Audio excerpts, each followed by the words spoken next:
Hello, number ones. The ring.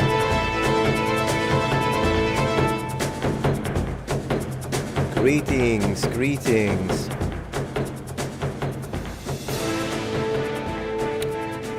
Okay, so welcome, welcome. How you doing tonight? So we got in chat.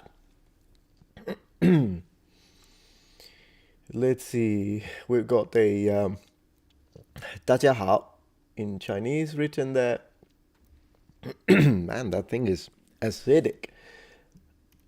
Hello, hello. The music is from Golden Axe, but it's the PlayStation 2 version, which is a bit more modernized, if you will. Greetings, greetings. How are we doing over on Twitch? Multi-streaming working well? Yes, hello. Epic Music, I agree. Titan Bro. Let me put... we can't start a stream without a little, just a touch of Wilderness, which is my favorite soundtrack. We've got to do that.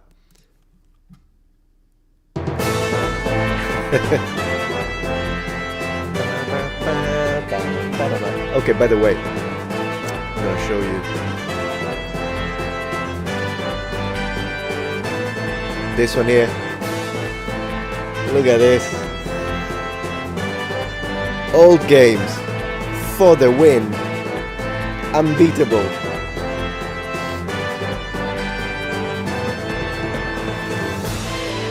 Yeah, anyways.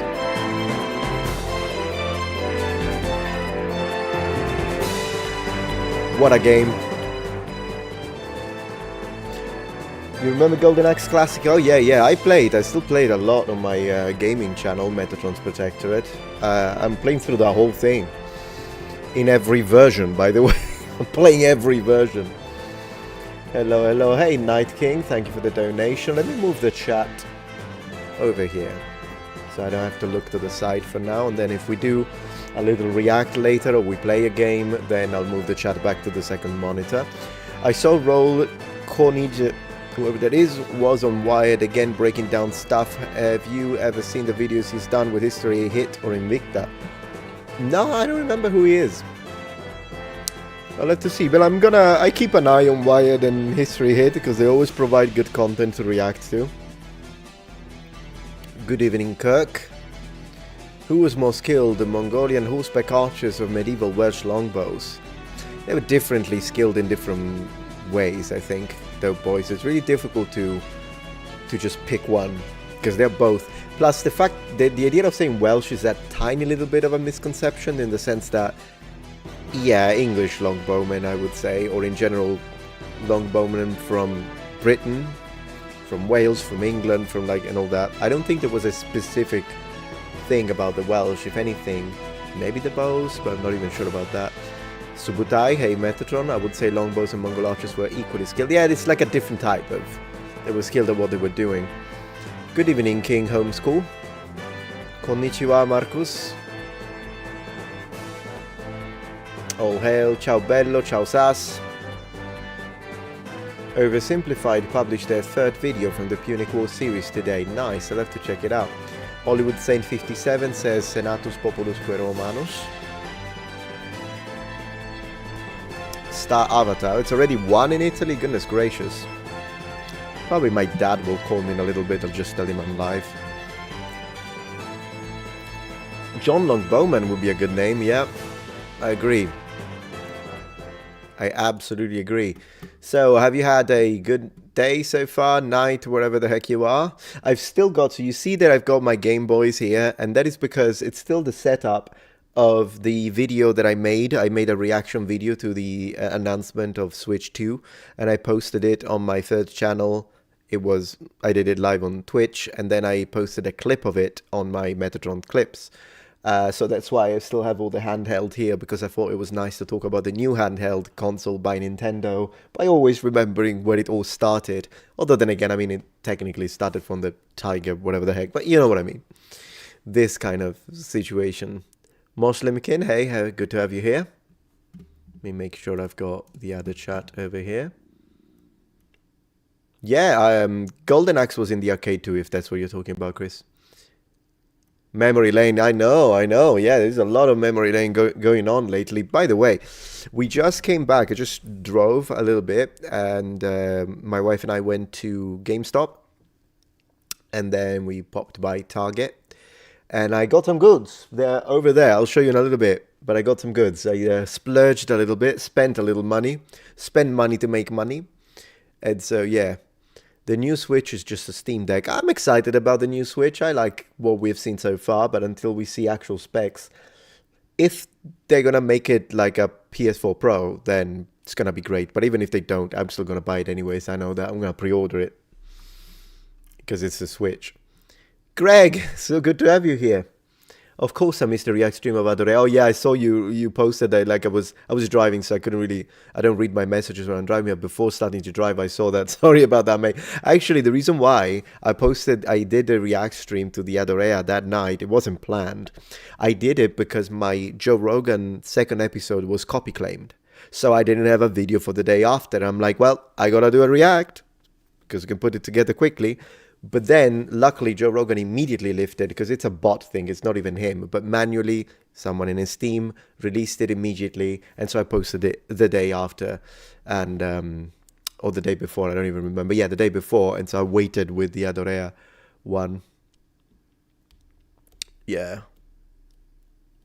You say it's no longer a Switch if they don't slide. I like the sliding thing with the Switch. It kind of has a therapeutic effect on me. Sometimes when I'm a little stressed, I just take that and go like this. So I like that, but I don't particularly care about that. Oh yeah, the Dungeons and Dragons games. I have an arcade over there, like physical cabinet with the Dungeons and Dragons games, the beat 'em ups installed. I've got a couple of them, at least one, and then I've got the other one that is similar, but it's like with Chinese people. Can never remember what it's called. Thank you so much for gifting 5 Metatron membership, Greg. I really appreciate that. Thank you. And talking about memberships, I'm going to start posting member content again on all 3 channels soon. Just needed to, because tomorrow we have to drive quite a bit because we're going out of the state. And so I barely had time to put together all the videos that I needed for the 7 uploads every day for today and tomorrow. Well, today we've done it. We already posted everything. But for tomorrow I needed 7 videos, so I got that already. But for members, I still need a couple of days to,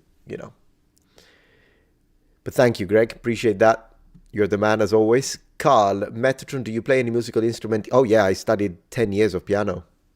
8 years. So mostly classical music. I found lots of martial arts folks, including myself, often do both. Yeah.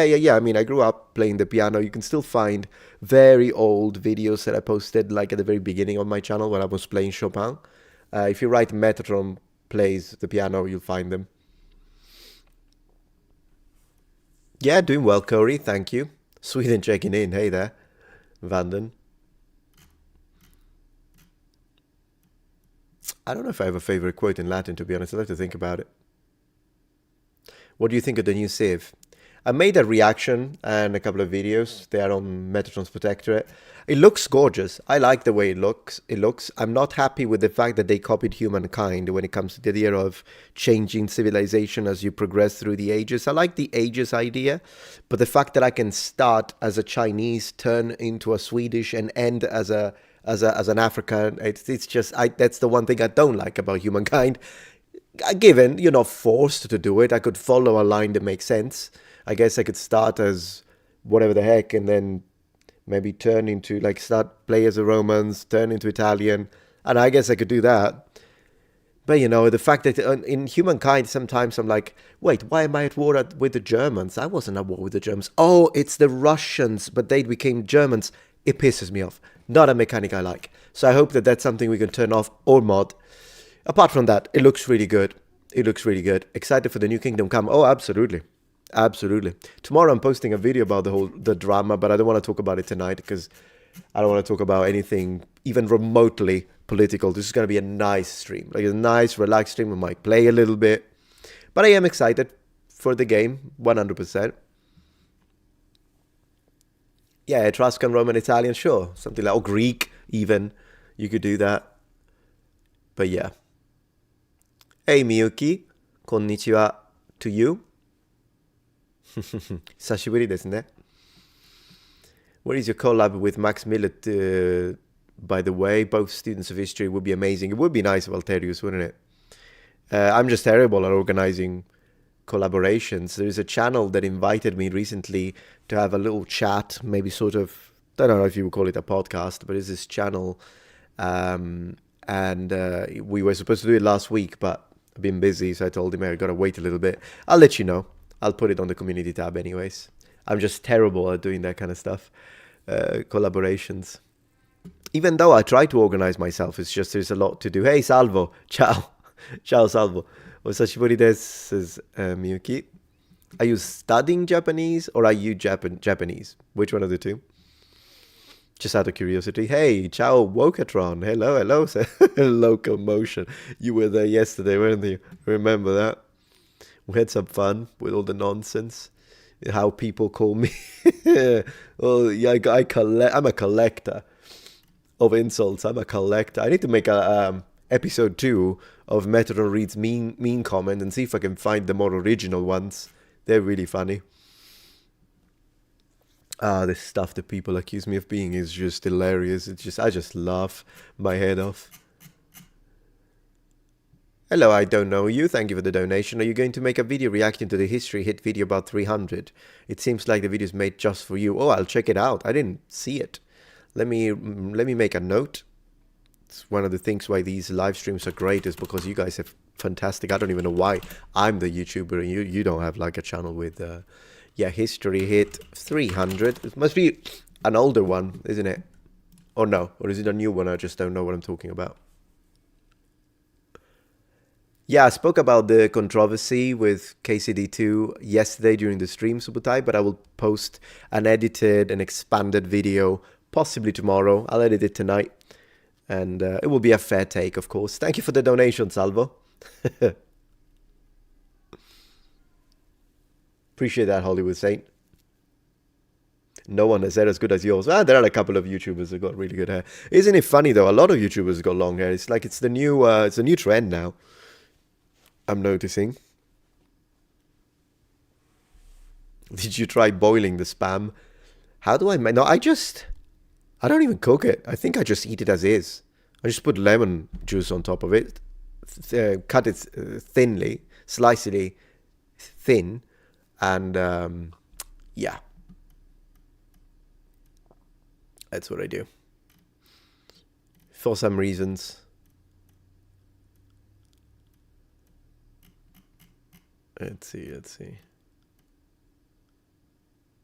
Fry it at least. I don't know, man. Frying it feels very American. It's like making it even more unhealthy. Yeah. I mean, I might try once. Like maybe I'll fry one slice just to try it. Oh, you boil it to get rid of the salt. Oh yeah, I remember you saying that.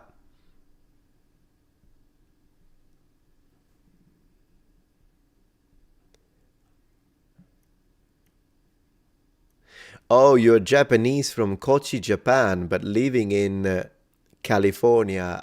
なるほどね。すごいね、日本人。久しぶり。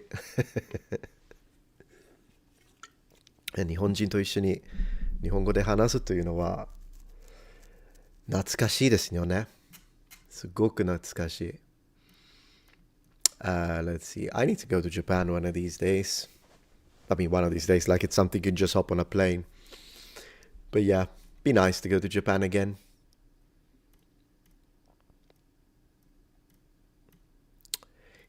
So, let's see. So, it's in Shikoku.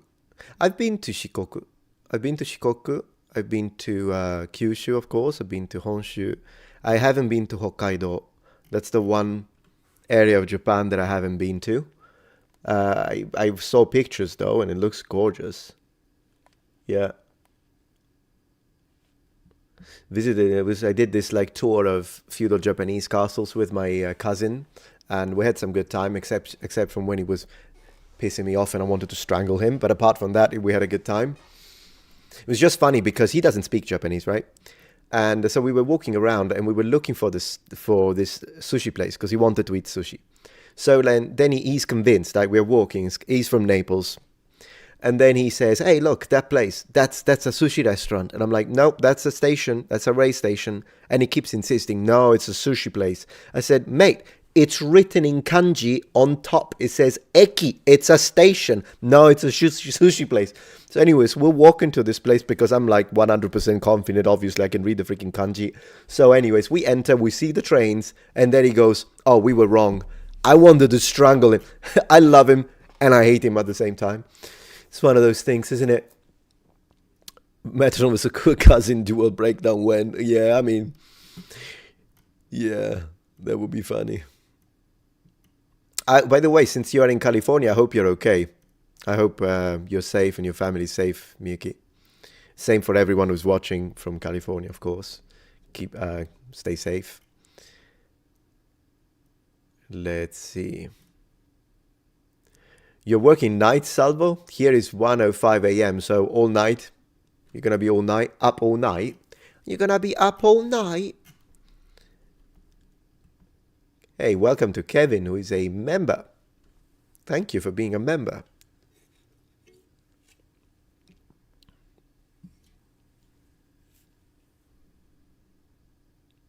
Ricardo asks, say, Metatron, do you think you could learn Japanese by only watching anime? No. To be honest, you could learn some Japanese. 100%. Anime is decent, depending on what you choose. Because, I mean, you know, you don't really want to speak like an anime character. Depending on the character. There are some characters in anime that are very polite, very eloquent. And so, if you're already at an intermediate level, you can improve your vocabulary. You can sound very nice. But then there are a lot of anime characters that are so rude. Like, nani shiten da yo? Like, nani shiagaru? It's, you don't want to speak like that. So, I guess unless you're with your mates. But, no, you gotta put some work into it. It is what it is. You're okay? Good to know, Miyuki. Yeah. You're playing Hearts of Iron, Hank? Nice, what's that?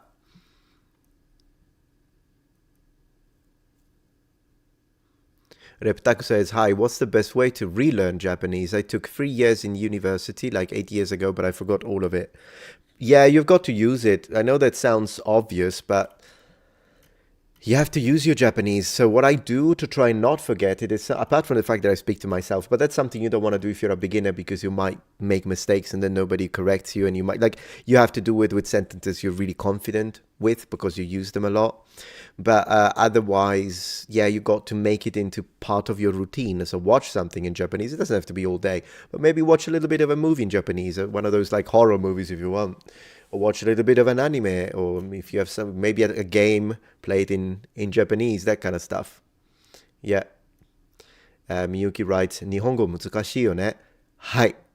そうですね。特に漢字。読み方いっぱいありますから。もう難しい。でも楽しいよ。日本語学ぶのは。Use it or lose it. Yeah, Carl. Exactly. Exactly. Pikasawi says, Dobry Wiecko, you should take a look at History Buff Kingdom of Heaven review. I'd be interested in your opinion. Yeah, I mean, that would be nice. It's just that those videos are definitely going to get copyright claimed because of the movie clips. But yeah, I mean, oops, wait, I'm losing connection. There we go. So yeah, we'll see if I can try, but I'll have to like plan it so that I have enough time to, you know, to do that. One moment, my dad is calling me. 1 second. Can learn a little Italian, why not? Pronto? Ehi, ciao papà. In questo momento sono in onda, perché sto facendo... Ma magari, non lo so se sei sveglio fra un'oretta, se no ci sentiamo domani. Va bene. Ci sentiamo domani. Grazie. Ciao ciao. Ciao. Man, my Italian is incredible. Fantastic. What a pronunciation. Hey Salvo, if you're free, why don't you could give a call to my dad in case he wanted to talk to someone, maybe.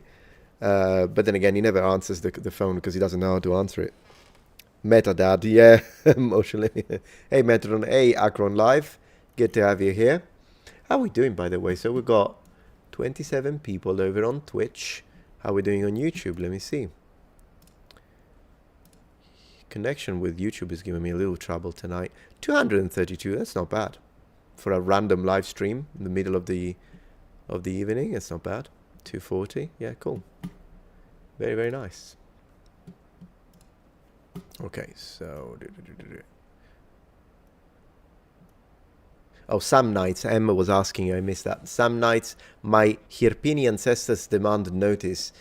When are the videos on my people? 3 wars for Rome to get to the point. Sam Knights, so we are organizing with my lead researcher. We were organizing a series of videos dedicated to each civilization. Let me just make a note. Let me just make a note very quickly. There we go. It's just they take quite a bit of time to be made. Oh, there's another one, Night King. I need to check that as well in a second. They need a while to be made, and usually the algorithm penalizes them and they get no views, so I can't post them too often. But the idea was make one video dedicated per civilization, so eventually we'll get there. So Night King, thank you for the donation. Play Golden Axe, then watch Conan the Barbarian. Oh yeah, to see how many sounds they straight up ripped from the movie, especially the dying sounds. You're correct. Actually, I watched a video showing that. It is insane, isn't it? But it's like the old...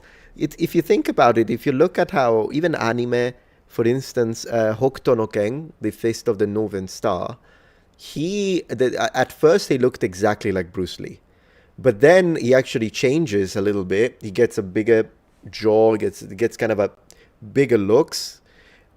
And he looks like Sylvester Stallone 100%. They copied both actors.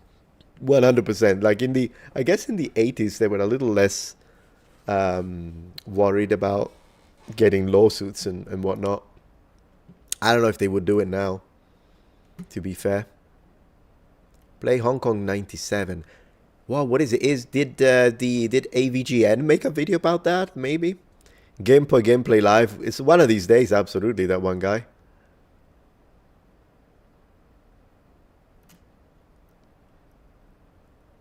Hokuto no Ken mentioned. It's good, Hokuto no Ken. We grew up with it. I don't know about your country, but in Italy, they censored all of the blood and the explosions.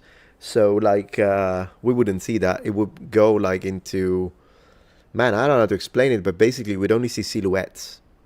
Like, the screen would get all bright, and you would only see silhouettes, so you would know what's happening, but you wouldn't actually see it. There would be no blood. I don't know if it's the same in your countries, but that's how it was. Yeah. Miyuki writes, Kanji yomeru nda. Sugoi. Well, I used to be, when I was at the top of my kanji game, I could read about 2,000 kanji, but now I'm really rusty. So if you ask me if I have to read it, great, but if you ask me to write it, well, I mean, I guess it happens to Japanese people too, so depending on the kanji. Back in the day, I was enjoying it.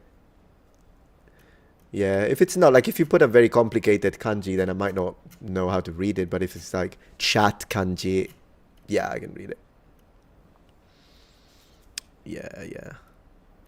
My VHS tapes were not censored. Yeah, VHS. Gosh, I don't remember. Hokuto no Ken. Natsukashi. Yeah, I know. とても懐かしいよね。確かに。Night King, I wonder if you've ever seen the sword fight from Roman Polanski Macbeth. One of the more realistic fights I've seen. The armor actually works. No, I don't think I've seen that. That would be an interesting sword fight to check out. Lately, I've been reacting, as you know, to a few fights, and the videos are doing fine. I mean, not incredible, but fine. AM4 Joker, good to have you here. Welcome to the live stream.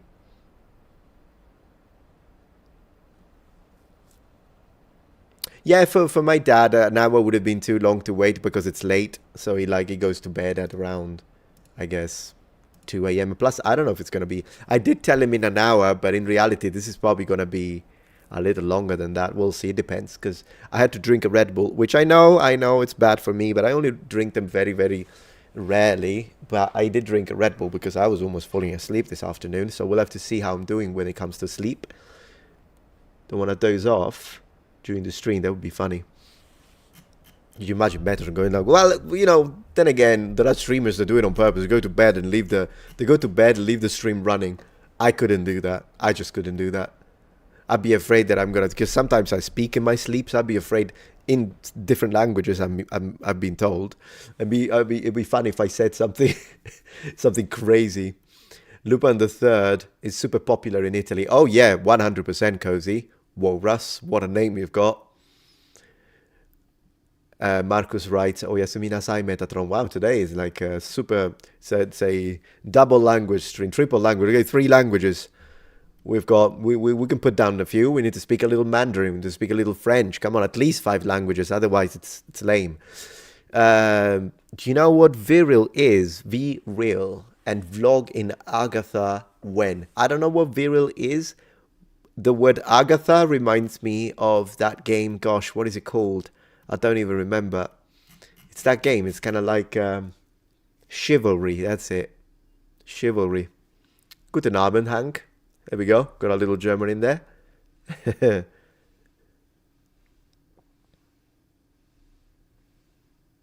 So yeah. Miyuki writes, 私、イタリアに行くのは夢です。夢です。And then, すごく来たいな. Well, Italy is nice. I love going to Italy at least once a year, although maybe now we need to kind of slow it down a tad, because I had to go to Italy a lot back when my mum was not well, so we had to go back and forth, and it was stressful because it's a 10 hours flight.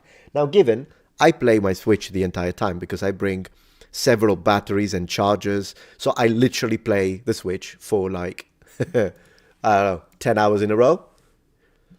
Thank you, Greg, for the donation. The character of the anime Cobra was made to look like the French actor Jean-Paul Belmondo. It does not surprise me. I mean, I don't know who the actor is, and I don't know the anime Cobra. Well, maybe Cobra. Is it like a cyberpunk anime? Probably not. But yeah, I could say something in Hungarian if you like. If you want to, Norm, but I wouldn't understand a word, so I wouldn't know what you're saying. You could say literally anything. It's not a language I know. But yeah, just double checking that I didn't miss any super chats, because we don't want to be rude, do we? Do you think you could beat me at Mortal Kombat 3? 3, no, Blade. I'm good at 2. I'm good at 1. 1 meaning the original, not 1 the new one. 1 the new one, I played the demo. And let me tell you, it looks interesting, but it pisses me off because when they announced that it wasn't going to be Mortal Kombat 17, 15, 21, whatever the heck the next number was going to be, and it was going to be 1, I'm like, oh, they're doing a remake of the original. And that really sparked my interest because I'm all into that. But then the game looks like basically the next iteration. But I don't know. I think what I was expecting would be an excellent graphics, but remake the first, if you're going to call it 1. So that kind of annoyed me.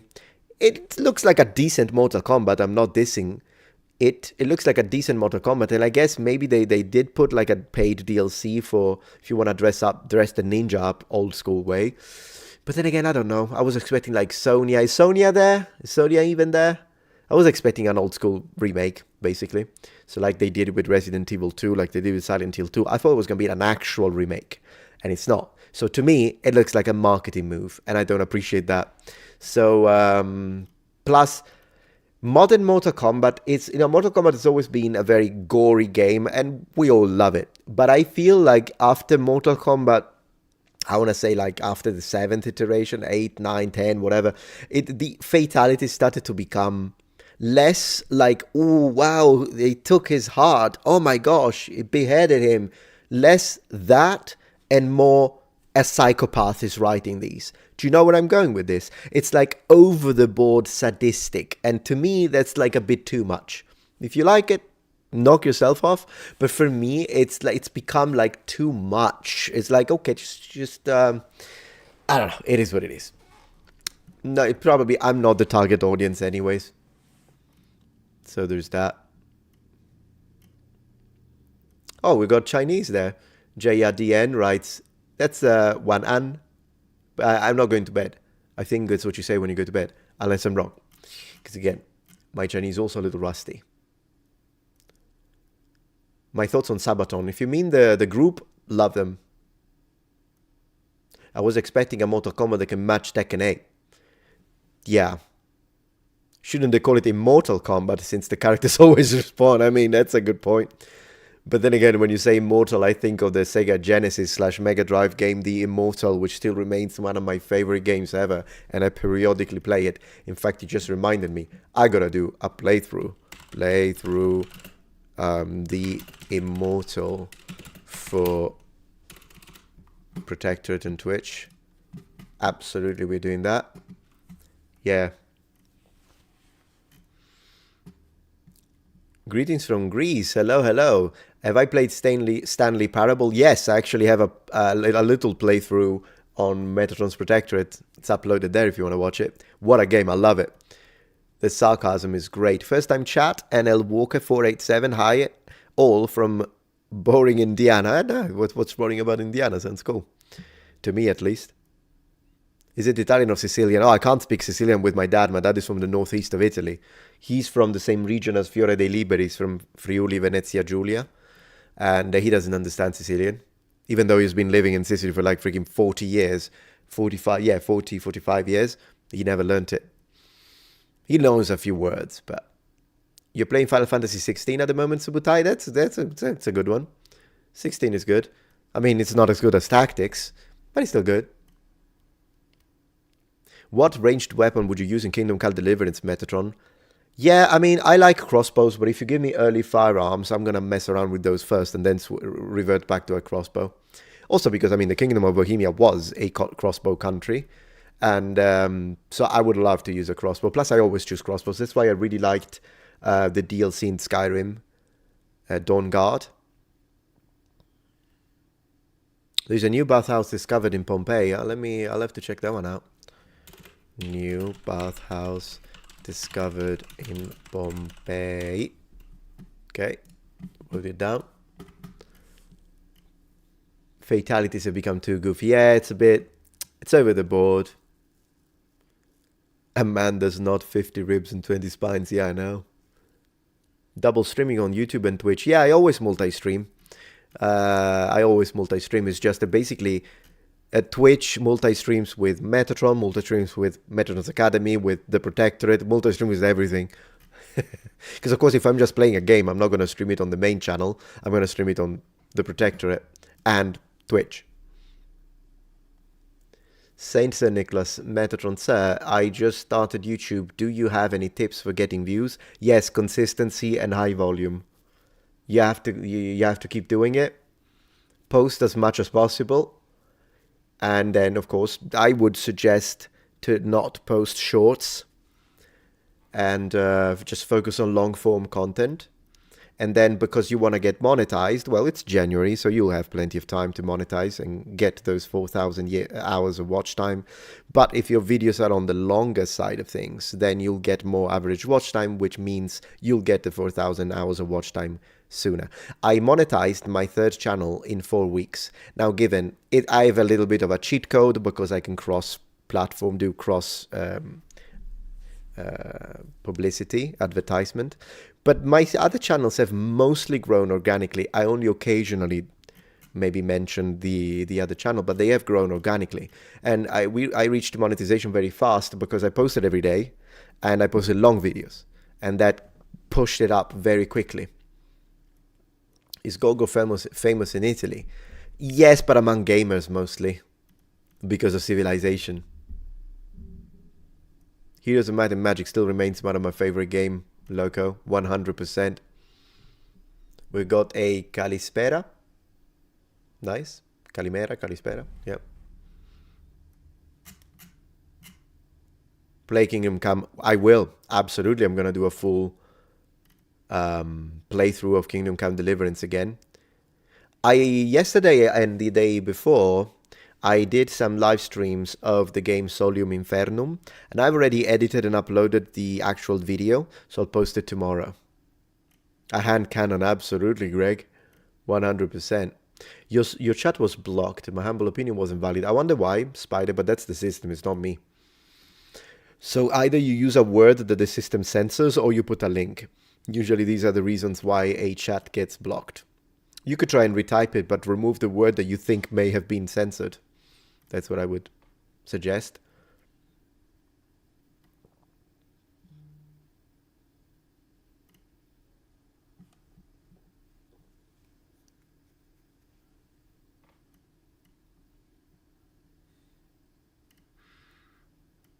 I accuse you of being offensive for some people. That's funny. Metatron would love to hear what you think of the new bathhouse. Yeah, I read that.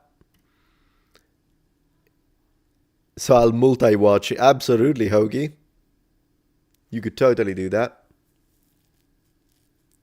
Have you ever played the classic Red Alert game? Absolutely. I started with the first Command & Conquer for PlayStation 1. And then when Red Alert came along, I played the whole thing. Loved it. And then, I was a Command & Conquer fan all the way up to Tiberian Wars. Man, that game with the aliens. Wow, what a game. Still a good game to this day. Generals is a good one too. I wish I didn't stop. Full video in Sicilian any day. Any day, I don't know, but I'm going to start my Sicilian tutorial course. Hopefully soon. It's just that I want to make it in collaboration with a Sicilian friend of mine from Catania, so you get both, right? We get both Sicilian varieties. I thought that could make it quite interesting, intriguing, in fact, because it's not only a video that teaches two different varieties of Sicilian, you can pick the one you want, but it also showcases the difference, also a comparison. And so we could kind of do that. It could be fun.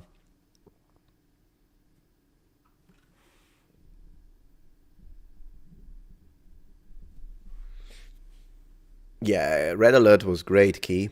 Absolutely, what a game.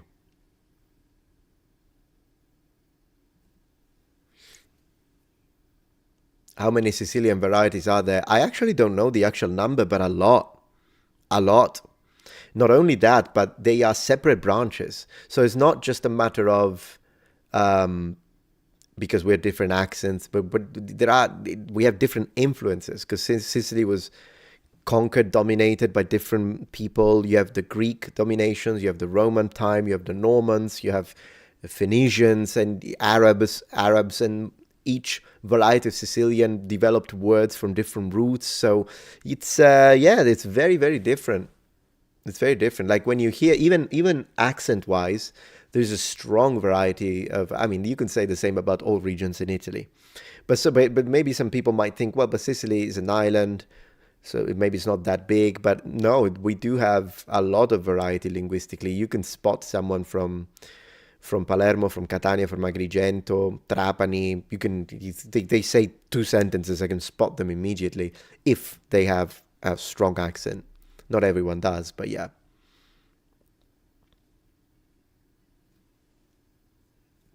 Appreciate the support, Hoagie. The Command & Conquer games are what ignited my interest in industrial music. Seriously. They did have some good music, didn't they? You're going to Sicily this year? Evil Guitar? Very nice.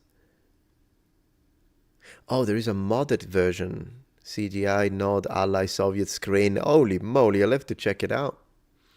You visited Sicilia on a school trip once. Beautiful island. Thank you. Where did you go, that one guy? Favorite Roman general? I've got to go for Scipio Africanus. I know it's an obvious take, but it is what it is. If you think about the critical situation and how he managed it.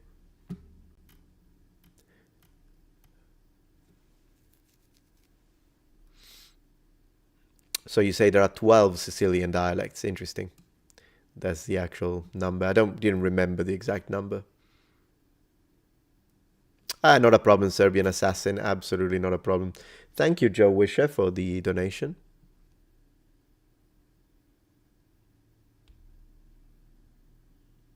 How did you come up with your channel name? It was the name I was using in gaming, Metatron, and the reason why I just called my channel Metatron because it was my name already in like with games and stuff like that. And then the other reason is because and the reason why it was is because he's my favorite angelic being. Not to mention, since my Metatron channel is a channel about history, Metatron is the only angel that is allowed to sit in the presence of God because it's the heavenly scribe that writes down the deeds of men, hence history. That's why the channel is called Metatron. And he has 72 wings. I mean, that's nice. Yeah, Enoch. In one of the two varieties. There are two different laws about it. Shad made your channel logo, right? The current one, yes. So initially I just had a PNG logo, because my logo is the Metatron's cube, which is part of sacred geometry in connection with Andrew Metatron, and I had like a very basic version initially, and then Shad remade the one I currently have. He made it and as an original piece, and so yeah, so he did that, and then the green version for Metatron's Academy and the purple version for Protectorate, those were made by my thumbnail artist, because I asked him to make them that way.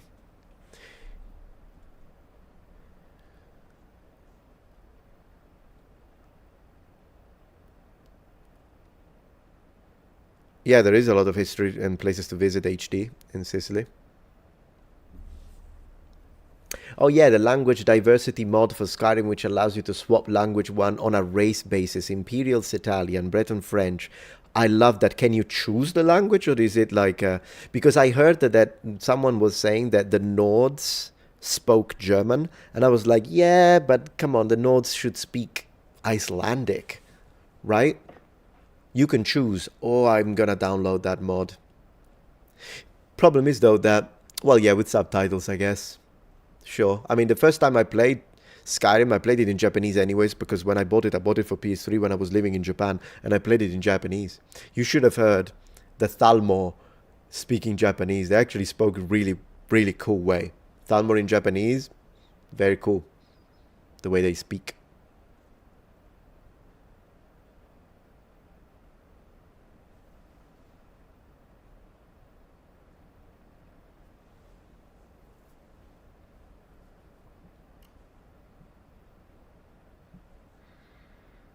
Let's see. You can choose. That's fun. You could use it as the Twitch badge for members too. I'll consider that, Margaret. At the moment, I'm kind of putting a little minimal work on Twitch, but I need to add more stuff. Absolutely.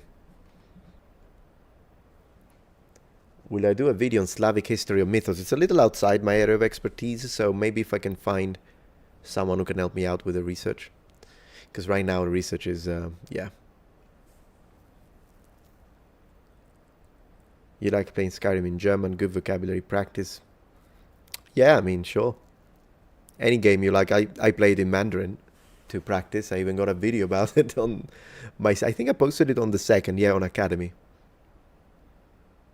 Not a problem, the Serbian Assassin, don't worry about it.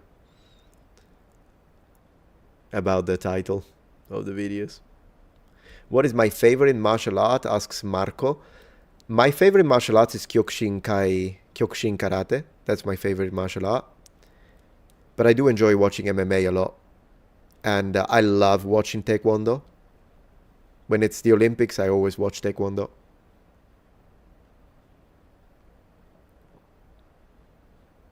Anonymous asks how much have you studied about the Celts. Normally, not too deep. But one of my researchers has published several books on the Celts. So whenever I make videos on the Celts, a lot of the research comes from him.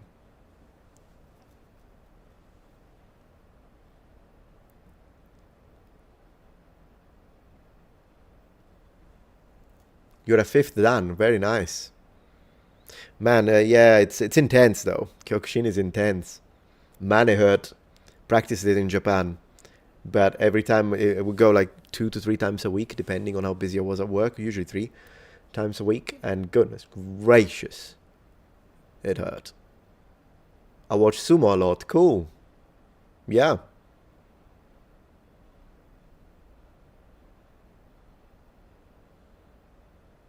I do already have a Discord server, Sphinx, Metatron Discord. I probably should mention it more. Maybe I'll put it. I'll do a community tab post one of these days. Am I allowed to post a link? You can try. I don't know if you're gonna get banned by the system. I don't know how Twitch works with links, to be honest, mate. Yeah, Muay Thai is intense. Is solid. Solid. There we go. Your name is Solid. Makes sense. Cool. Thank you. Nexus mod, Skyrim Special Edition mods. 837. Yeah. I won't click it because I never click links, but I will. 83764 is what I need to remember. Okay. Yeah, I can remember that. Thank you. Let me move the chat over here. There we go. We got the chat back. Yeah, MMA is legit, Akron. Sometimes, like, again, I'm a karate guy. I love karate. I love traditional Japanese martial arts. But sometimes there are these pages, like karate pages, where they post these images and you see a picture of this, like, MMA monster of a guy, like a monster of a guy. And then right next to him, they put, like, this elderly man that is, like, all respectful. And then they say, the true strength is your in and side strength. And I'm like, shut up. The guy on the left is going to demolish the guy on the right. Let's be real. Now, if you take a karate guy like Gary O'Neill, then he demonstrated that he could take down some MMA guys. But MMA is a powerful style. It is its own style, by the way, before anyone says, it's not a style, it's mixed martial arts. Initially, yes, but now it is its own thing. And yeah, no, MMA guys, they can take you down. Usually if you just do stand-up karate and you don't mix it up with some judo, some maybe even like Brazilian jiu-jitsu, then, I mean, you can be a really powerful striker. But if an MMA guy does take you to the ground, it might be a problem if you're not trained.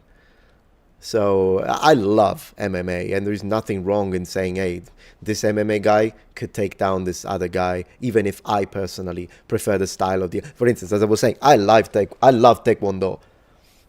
But if you put an Olympic Taekwondo, particularly if it's WTF and not ITF, if you put an Olympic WTF Taekwondo guy, sure, if they can connect the jumping kick, they could KO. But in my money's on the MMA guy. If the MMA guy is like one of those really good ones, it is what it is. Yeah. Miyuki asks, Nihon no ryori nani ga suki desu ka? So when it comes to Japanese food, what would be my favorite? Ramen, 1000% ramen. Like, I could go for some ramen right now. Usually shio ramen is my favorite, but I like tonkotsu as well. It's just that tonkotsu, I like eating it in Kyushu specifically. So if I'm in Honshu, I'll just go for shio ramen and basically buy a mountain of chashu. 100% chashu omori. Like, I say that every single time. Like, there was this ramen place where I used to live in Japan. The guy just knew it. You know, every Tuesday I was there, and he knew every single time I would do chashu. By the way, for those who don't know, sorry, it's like a cold cut, like a sliced pork. Not cold, in fact, it's whatever. It's sliced pork, but it tastes incredible. And then you can put it on the sides, on the rim of your bowl of ramen. And I would always ask for omori, which is like a lot. I want extra. And then, you know, you finish eating your noodles, which I want katame, so they need to be nice and firm. And then I would ask for the kaedama, which is when you still have the soup, so they give you another dish of ramen noodles, and then you can put them there. That's my favorite thing ever in Japan. But I like a lot of other stuff, you know, okonomiyaki. Never been a huge fan of yakitori, to be honest. I'll eat it if it's there, but not a huge fan. Okonomiyaki, umai. Yeah, Japanese food is great, particularly in Japan. If you try Japanese food outside of Japan, it's a little meh. It's like, for nostalgia, but it's not the same. Japanese food in Japan, of course, Wagyu, love it. Kobe-gyu, I've had Kobe-gyu in Kobe. Very good, melts in your mouth. Kobe-gyu. Yeah, Love the channel, Metatron. Thank you, XSC3, home of the Hero Quest. Ooh, Hero Quest. I need to buy the board game. I keep forgetting. I want to rebuy the new one because I used to play the 80s version. John Wisher, if you can't roll R's, is it a speech impediment? No, I don't think it's a speech impediment. Plus, I mean, if you mean like, can you communicate and use Italian without rolling your R's? Absolutely yes. And I would understand you the same way. You would just have an accent. Like, you would sound foreign, but it can be endearing, but it would not impede communication at all. Like, if instead of saying Ferrari, you said Ferrari, it's fine. Like, I still know exactly what you're talking about. So not a big deal. No, I haven't seen Oversimplified yet, the video. So I'll have to watch that. Who's my favorite MMA fighter? It actually was Gary O'Neill, simply because being also a Kyokushin guy, I liked, kind of supporting him, I guess. But I also like De Silva, because he can do the Brazilian. I think he's Brazilian, right? His kicks. Didn't he have like that? He had that. It's like a mawashigeri, but going up and down. They have a name for it. I can't remember what it is. But anyways, yeah, De Silva is the other one. Ink Penification, thank you for the support. Hi, Metatron. I have a strange question. Since you enjoy ancient civilizations, out of all ancient civilizations, which civilization are you the least interested in? Oh gosh, the least? It's difficult to pick one to be the least, because if you give me a civilization, I'll probably be interested if they're ancient. Maybe the Lost Civilization is the one I'm the least interested in, considering my recent video. Just a joke. I don't know. I'll have to think about it. What civilization will be the least interested in? I don't know, because I'm going to name one, and then when I name it, I'm going to say, ooh, but that would be interesting, though. I think it depends on the day. Kyushu no ramen, oishii yo ne? Absolutely. Absolutely, Miyuki. Insanity writes, I think you meant to say konban wa oji-san. Oji-san should be more than oji-san, because I'm not old, but... Oh, you did write oji-san, sorry. My bad. But yeah. Yeah. Multilingual stream. How are we doing over here? Takoyaki, I had takoyaki in Osaka, so at least I can say that I've had the food where it's supposed to be eaten. So I've had the real deal, the honmono, not what the Japanese call batamon. So I made the real deal, not like a fake kind of, So I had takoyaki in Osaka. It's just that I don't like octopus. I don't like it. And so, I like the dough, but I have to take out the little tentacle thing. That's the only problem with takoyaki. That's why I don't like it. But I'm sure it's great if you like it. Yeah. Stephen Wonderboy Thompson. Oh, I don't know him. I'll have to check him out. Akron, thank you for pointing that out. It's fun to hear Kikero in Skyrim talking Italian. Dolce madre. Does he say dolce madre? It's a weird way to say it. But I guess for a character who's kind of medieval would be okay. A little weird for a modern Italian, I guess. Maybe. No, it's not a question mark kick. He hasn't. Maybe it's Brazilian kick. Maybe that's what they call it, I think.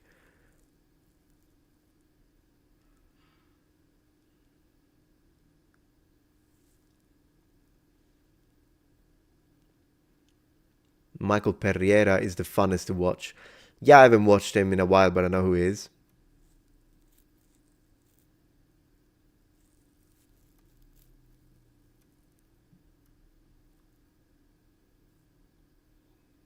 Yeah. There is a great subreddit called Bullshido. Yeah, I just try to never visit Reddit. I just hate it. So there is that.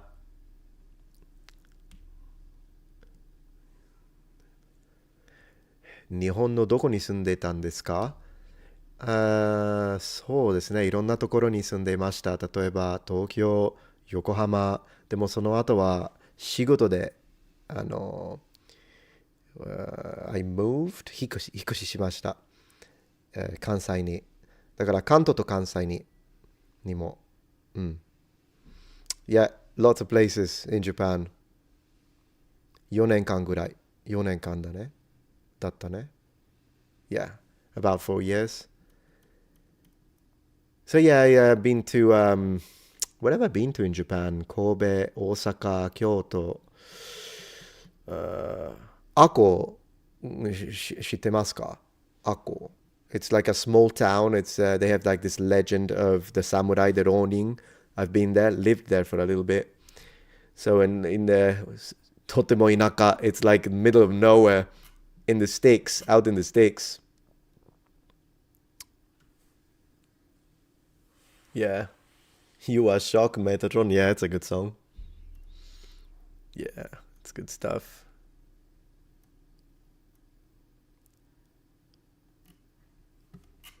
Let's see. Do you like natto? Absolutely not. And let me tell you this. Let me tell you this. Any gaikokujin, any foreigner, any Westerner that tells you that they like natto, they're just doing it on purpose and they're convincing themselves so that they can be special. And the Japanese can be all amazed. And then, yeah, because the Japanese expect foreigners not to like natto, like me. And then instead, you have the foreigner and they eat it and they're like, sugoi ne, daisuki. And then the Japanese are like, sugoi, Nihonjin desu ka? Nihonjin yori Nihonjin desu. And then they tell you, Nihonjin poi, Nihonjin rashi, thank you so much, I'm so special. That's what it is. Okay, let's just be real. Natto. If you're Japanese and you enjoy your natto on top of your rice, knock yourself out. Eat natto every day, all day for all I care. Absolutely. You like it, great. Me, no. I hate natto. I cannot stand it. In fact, when I was working in Japan, what we would do is that during lunchtime with the other employees, we would eat together. And in Japanese, they call it makanai. So it's like when you eat as a worker, right? It's called makanai. So we would have the makanai, and occasionally the Japanese would eat natto. And I had to look down. I would like when I eat, because they make the noise. They take it, they do this, and then the natto leaves these strings. It's disgusting. And it was so funny because this Japanese colleague of mine, she's from Nagasaki. No, Hiroshima. She's from Hiroshima. And I remember that she would say, she would love it, to the point that I remember her eating natto and saying, Nihonjin de yokatta, which means, I'm so lucky to be Japanese. I'm like, what, for natto? Say that for ramen. Say that for literally anything else. Sashimi, sushi, not for freaking natto. But anyways, you know what they say in ancient Rome? De gustibus non disputandum est. I guess it's to each his own. To each his. If you like it, knock yourself out. Eat all the natto you want. It is good for you. It's funny because Japanese sometimes will tell me, oh no, but it's good for you. It has a lot of vitamins. I'll take a pill. I'll take vitamin pills rather than eating natto. It is fermented bean, yeah, but because it's fermented, it has all this like creamy thing that looks like that oh my gosh, I hate it. Yeah, you don't like it, Greg? Me neither. I'm like, no. I tried it because it's correct. It's right to try it. I tried other things that I didn't think I would have liked, like usagi, for instance, which is eel. They make it very sweet. So that's the thing. Like living in Japan for the first 6 months, every time I would eat some food that was surprisingly sweet, I would like it. I would be like, oh, that's sweet. That's nice. But after a year, after 2 years, I was like, no, I'm done with all that sugar. I'm done.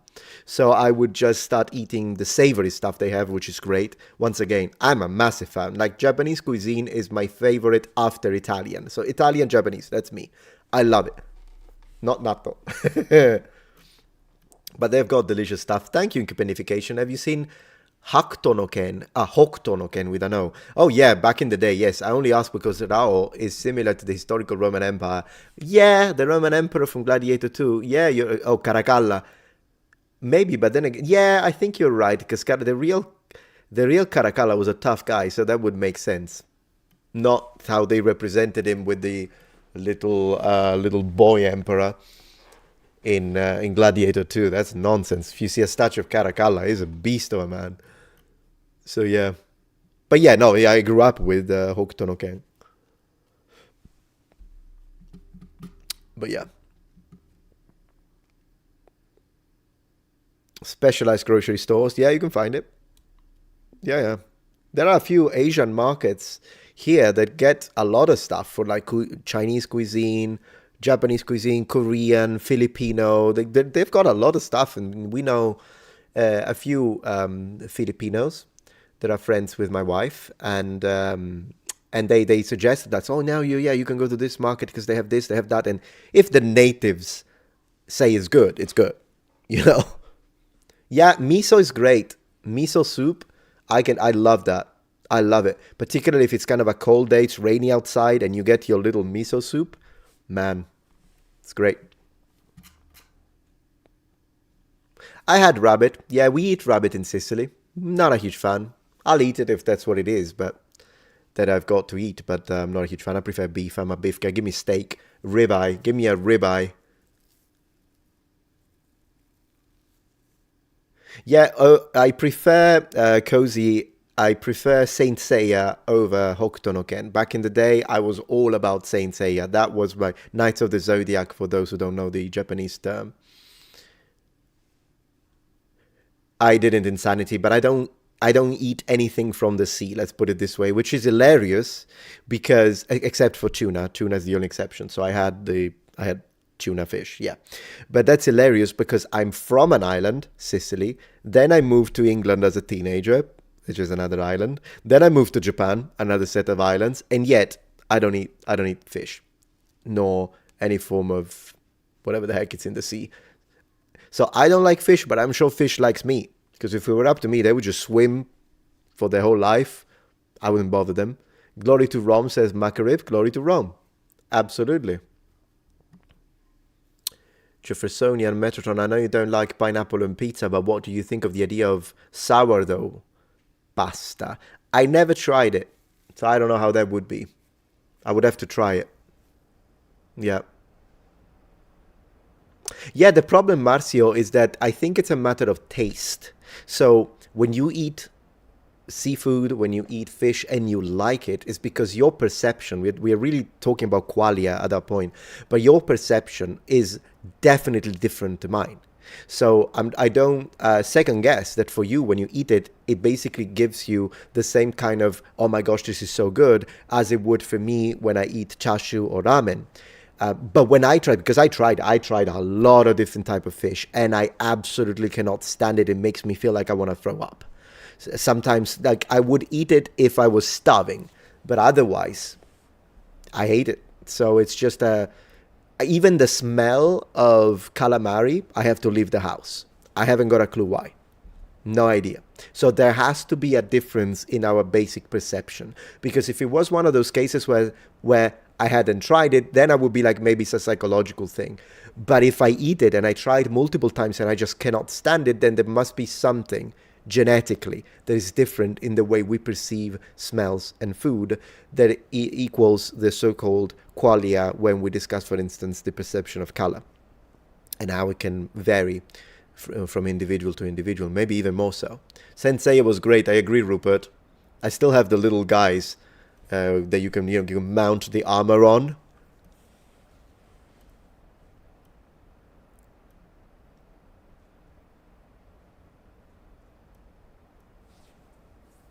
I meant unagi, not usagi. Sorry, Aloha. I meant unagi. You're correct. I mean, I also had usagi, but that's not what I was talking about at that point.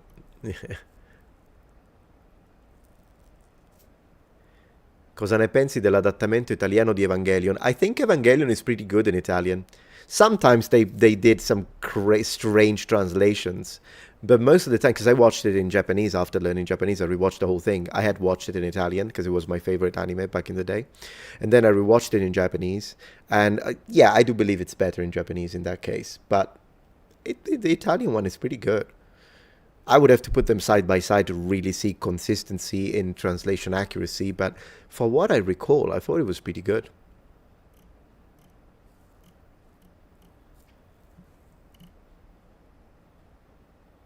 Yeah, the most realistic portrayal of medieval combat is KCD. solid. I agree with Kirk. Definitely Kingdom Come Deliverance, or even Hellish Quart, as we played recently on Metatron's Protectorate. That one is pretty good as well. Not exactly medieval though. But yeah.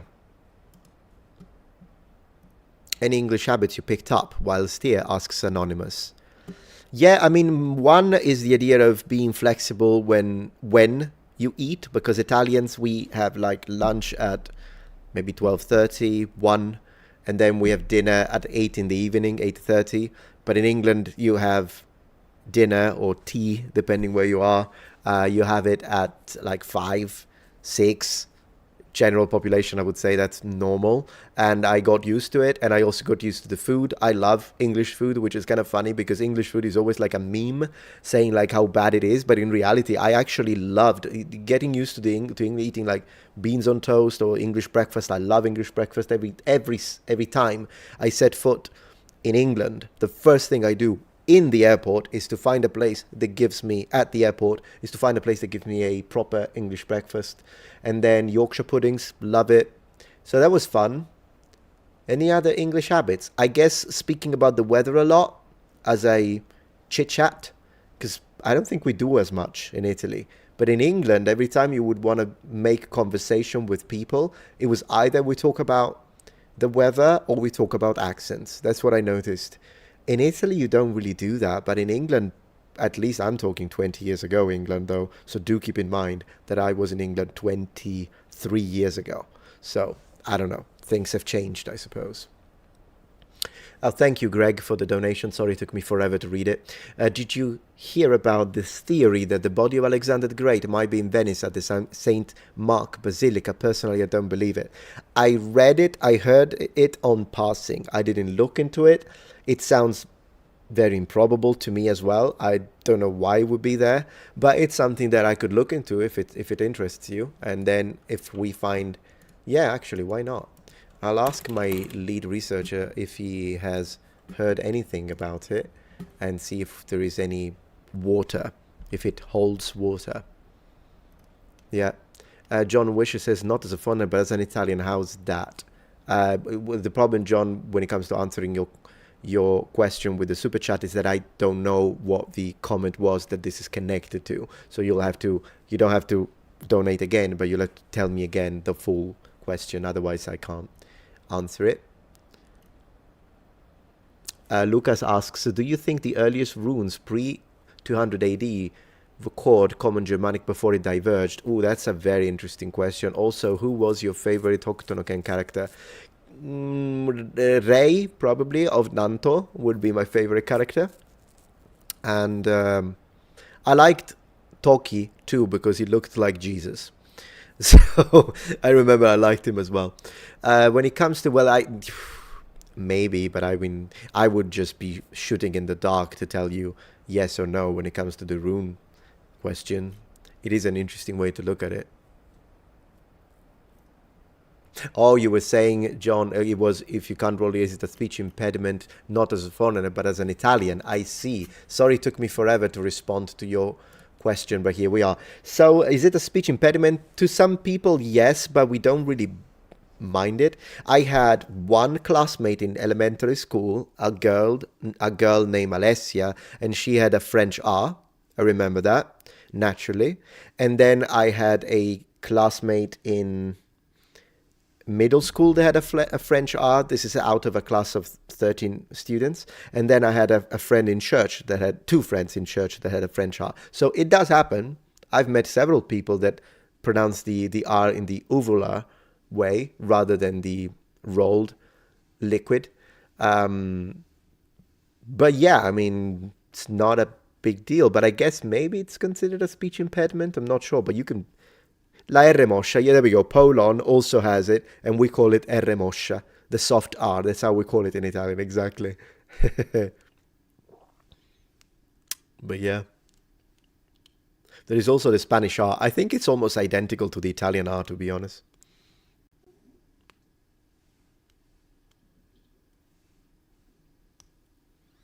And which seafood should stay in the sea? Meat, I agree. I mean, for me, people love it. Fish and chips are so good when well done. Okay, so I have eaten fish and chips in England several times, and that is because when people would have us over for dinner or for tea, and then sometimes they would just buy fish and chips, and what am I going to do? Not eat it? What I'm going to tell them, I don't eat fish. It's disrespectful. So I would eat it. And I have to say the cod doesn't bother me. So I can eat it. Maybe because it's fried, I wouldn't buy it myself, but it doesn't disgust me. And I think it's because cod doesn't have too strong of a smell. I do believe it's something that is connected to the smell of. That's what I think. In fact, as I say, I like tuna, but tuna is really the least fishy fish in the sea when it comes to taste and smell, isn't it? Yeah. Yeah, I think Italian and Spanish are identical, to be honest.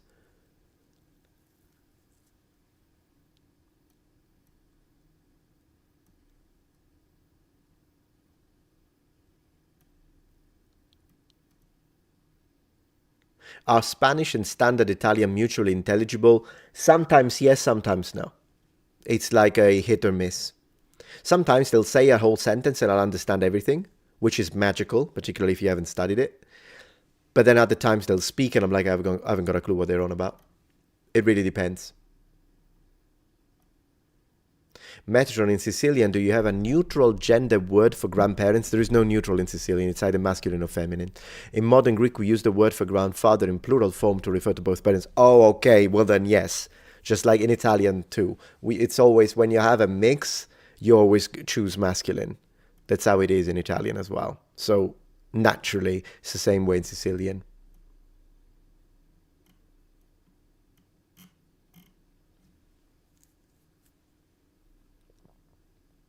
If you cook tuna, it smells bad. Maybe. I haven't tried. I still don't think it's anywhere near like a red snapper or a sea bass. Goodness gracious, I can't have that.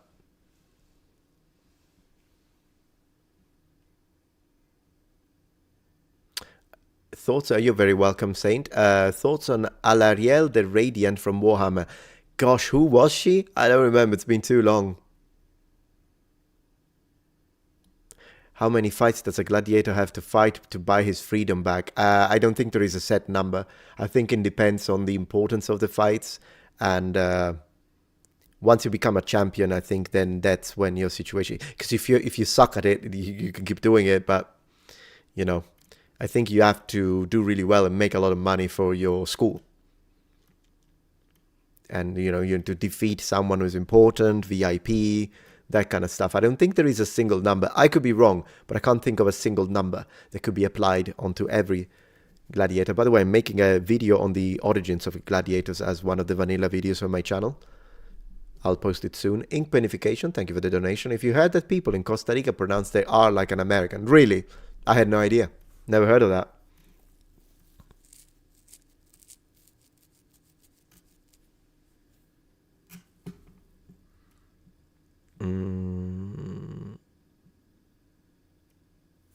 Yeah, exactly. I agree. Kirk, cod doesn't have that much of a fishy taste, or as much as others. Yeah. Look at this, my favorite Italian. Thank you, Amore di Titan V1. We are about to have a get together to make sushi. Imagine 9 Germans making sushi at home. God help us. I hope everything goes well. Well, you certainly can't overcook it, can you? So you're definitely not going to burn it. Thank you for the donation, Kelly Tabor. Appreciate that. Very generous of you. I love this channel. First live. Thank you, Chama or Kama 4508. Appreciate that. Chris says, I learned Spanish in Costa Rica and got lots of weird looks in Spain. Well, I guess, it's going to be quite different, isn't it?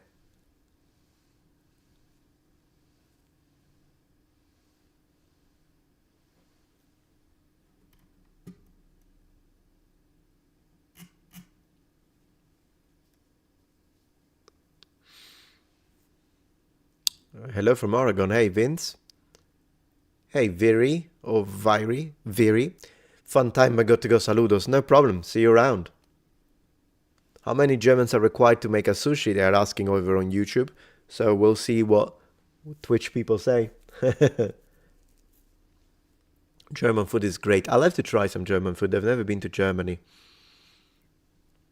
Hi, much love from Italy. Grazie, Arcamelot. Portuguese speaker understands Spanish and Italian. Yeah, I don't understand Portuguese unless it's written. It's a little easier for me to understand Brazilian Portuguese over Portugal Portuguese, believe it or not, but they're both quite difficult for me to understand.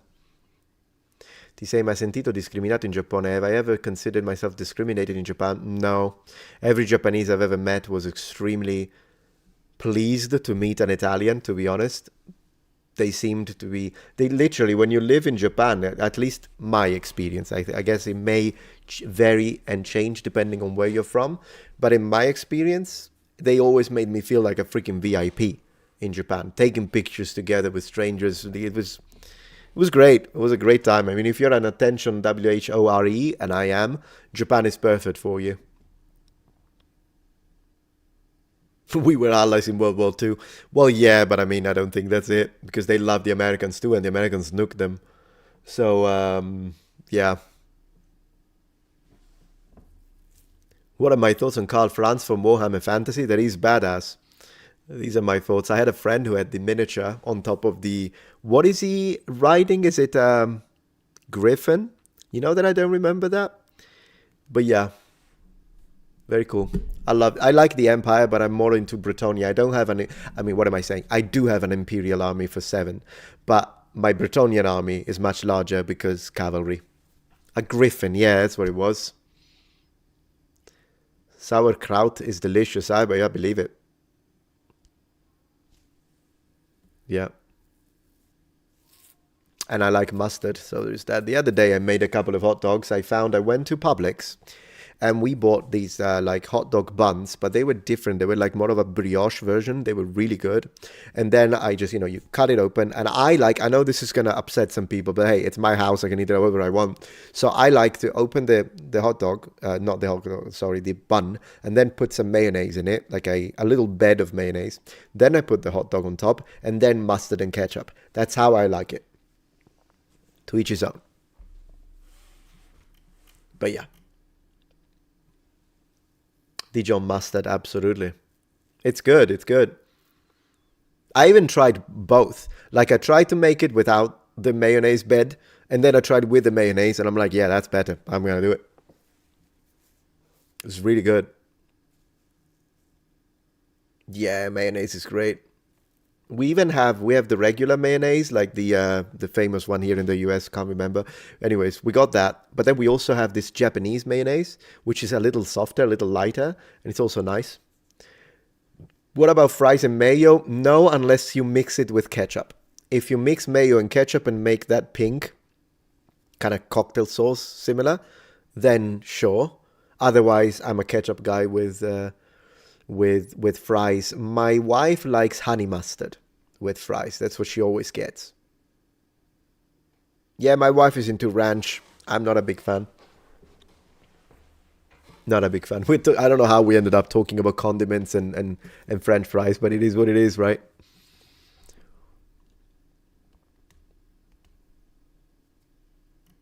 Good day, Pansen Ranzen.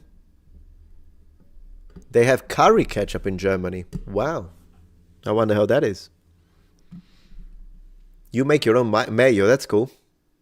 Yeah, I wish I could do that. I need to start. We used to make our own bread with my wife. We used to make focaccia at home. We kind of stopped because we got busy. But we should do it again because it's fun. Like today we cooked steak together. It was a fun activity. We kind of made the oven-baked potatoes. We oven-baked carrots. Then we put the carrots together with some green peas and a little bit of olive oil, a little bit of thyme. It was good.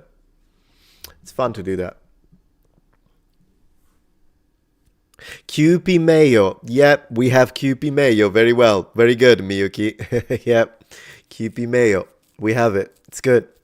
It's a little softer, lighter, I guess, than the regular mayonnaise, and so it's nice.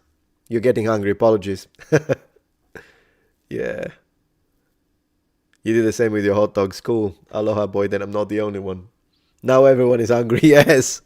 Well, there we go. Order a pizza, mate. Come on, get your phone. Order a pizza. Why not? Let's see how many people do it.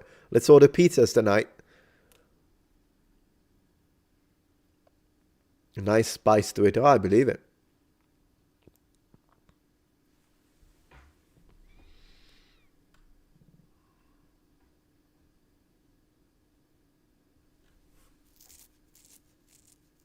Do you also mix articles and prepositions in Italian, combining it like in Portuguese?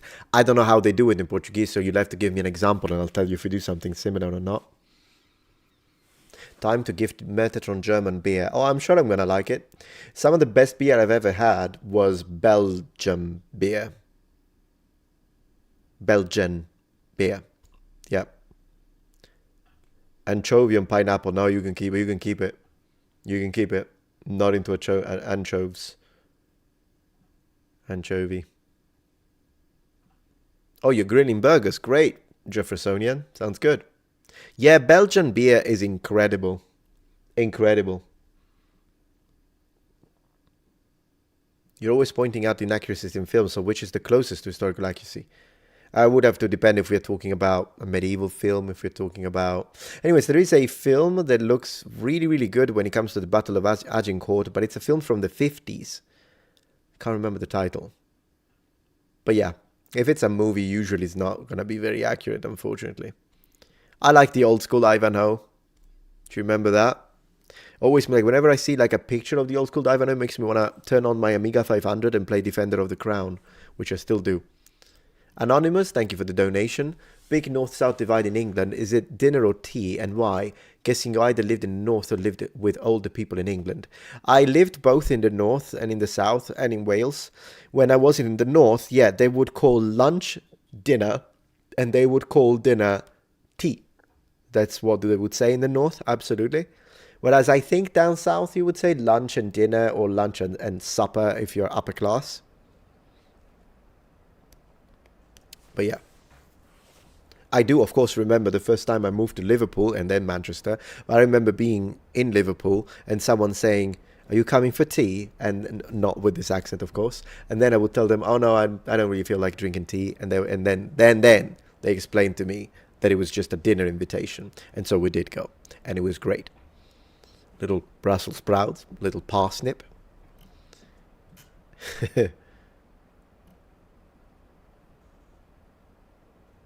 Belgian chocolate is a myth. The only good chocolate is from Switzerland. No, mate, Belgian chocolate is great, and so is Swiss chocolate, but they're both fantastic. And to be honest, northern Italian chocolate from the Alps, it's pretty good. I don't know if you ever had like Novi. Novi's good. But yeah, I've been to Switzerland 5 times. Usually we would always go to the German-speaking side. I've never been to the French-speaking side of Switzerland, but we've been in a few places in the near Bern. And of course, I've been to the Italian side of Switzerland, which always blows my mind that I can just speak Italian there. But yeah, Switzerland is nice. We had some really good food. The cheese fondue. Oh my gosh.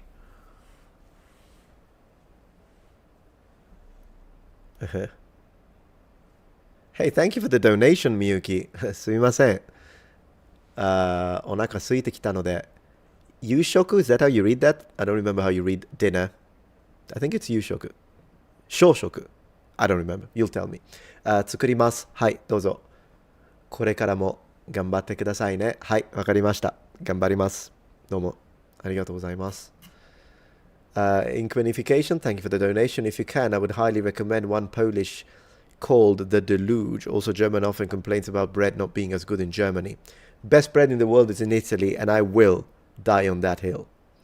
But I think generally in Europe, bread tends to be pretty good. You go to France, you go to... I've never been to Germany, so I don't know. Bread in Switzerland was decent, but bread in Italy is like number one. Yeah. Will you ever make a video about the Pelasgians? We'll have to see because it sounds very specific, Marcio, so I can't make promises on that. Which ancient warriors did wear braces then? Obviously not the Romans.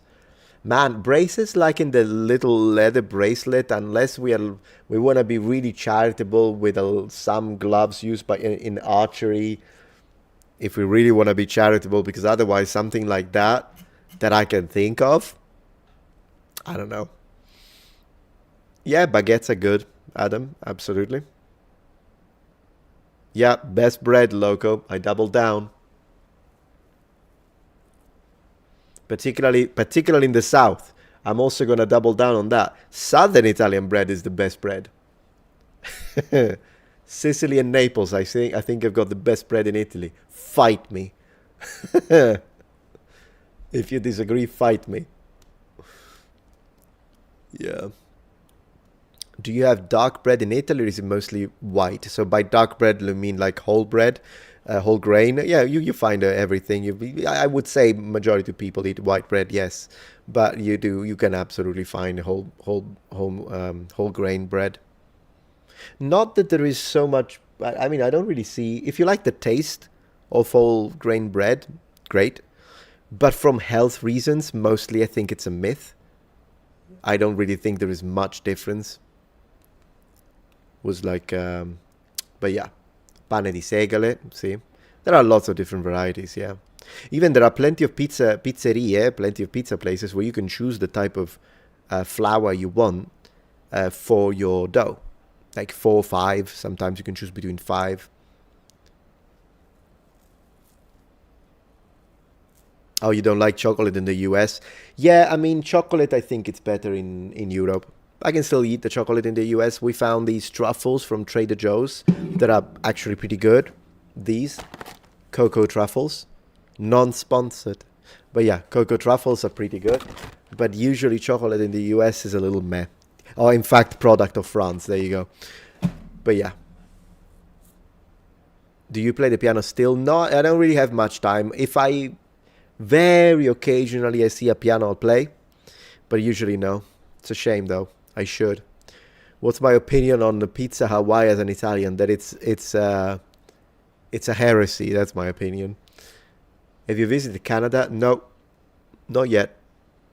Honestly, if I were at any point to visit Canada, I would send a message to Skyrim and ask him if he wants to hang out for a video. Hello from Norway, hey Isaiah. He's the only Canadian I know, to be honest, apart from like subscribers. Yeah, pineapple on pizza is a heresy. Opinione sulla pizza alta. So you mean like thick pizza? I mean, it's an alternative. Why not? I still prefer my soft Neapolitan pizza crust, but I'm sure it tastes good. Like, I don't have a problem with pizza. As long as you don't put pineapple on it, if you have a different take on pizza, I'll eat it and I'll probably like it. It's really difficult for me to find a pizza that I don't actually like. I'll eat it. I'll like it. I'm up for the Chicago deep dish, whatever. I'm up for it. I'll eat it. And I'll probably like it. It's just that my favorite is always going to be the Neapolitan pizza style. Oh, you watched the stream of Skyrim today. It was good, Rupert. I think he's been streaming a bit more than usual, hasn't he? Overgrown, thank you for the donation. How did you find Wales? You encounter any Welsh speakers? Yes, I did. Wales was fun. Plus, I loved the Conwy Castle. That's one of the places where we went periodically. No, Wales was fun. And I did. Yeah, I learned a couple of words in Welsh, like Boreda sit daki. Boreda sit daki. There's that crazy long station with a name that is like huge and it starts with double L, which they pronounce with this weird way. I shouldn't say weird, very unusual way. But yeah, Welsh is cool. I liked Wales. No, I don't think deep dish is heresy. It's just different. Pineapple is heresy.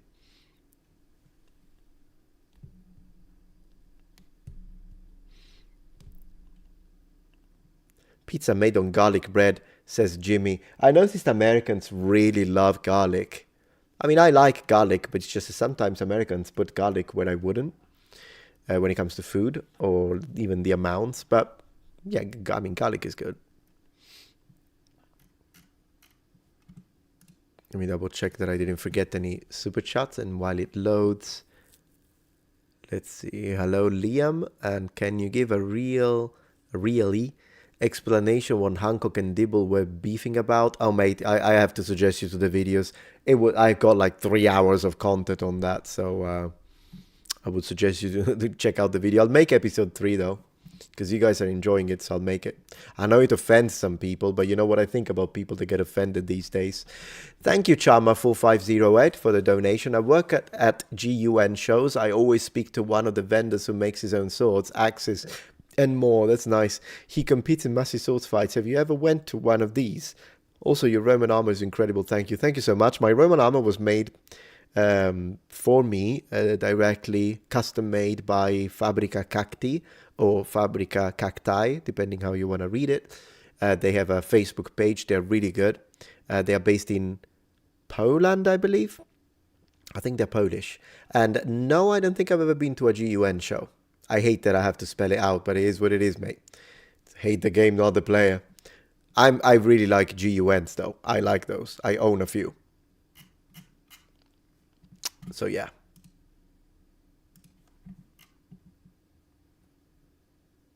I don't like anchovies on pizza, but then again, I don't eat fish, so that's why my dad likes them. So some people put them on pizza in Italy as well. Thoughts on the KCD series director saying the game devs are afraid of YouTubers like Asmodee and Critical Drinker, positive sign. Did they say that though? Because I've read Daniel Vavra statements on the whole situation that they had. I'm making a video about it tomorrow, but I didn't see them say that they were afraid. I don't know.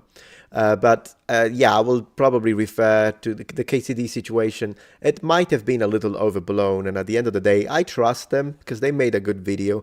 And as I was saying yesterday, but I'll talk about it tomorrow, I'll try to have a fair take when it comes to this situation. Historical accuracy is the thing that I care about the most. So as long as we have historical accuracy, then whatever, when it comes to player choices, I'll make my own choices. But yeah, I think it's too soon to jump down and start screaming woke at the developers of a game that we know they have never been. They've always been like good with historical accuracy, so I trust them. I think they gave me a really good game, so I owe them that rather than just jumping on it immediately just for clicks. So I'll have a fair take on my video that I'll post tomorrow, and we'll see. We'll see how it goes.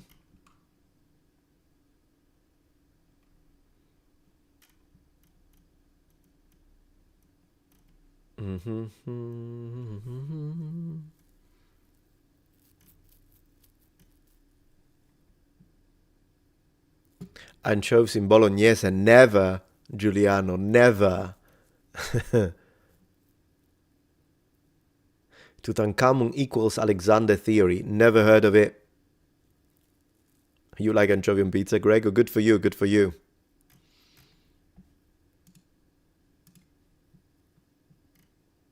Reaction to upcoming BBC series on 1066, Armor, etc. I did not know they had an upcoming series. Is there a trailer or something? Let me see if there is a trailer. I'll check now.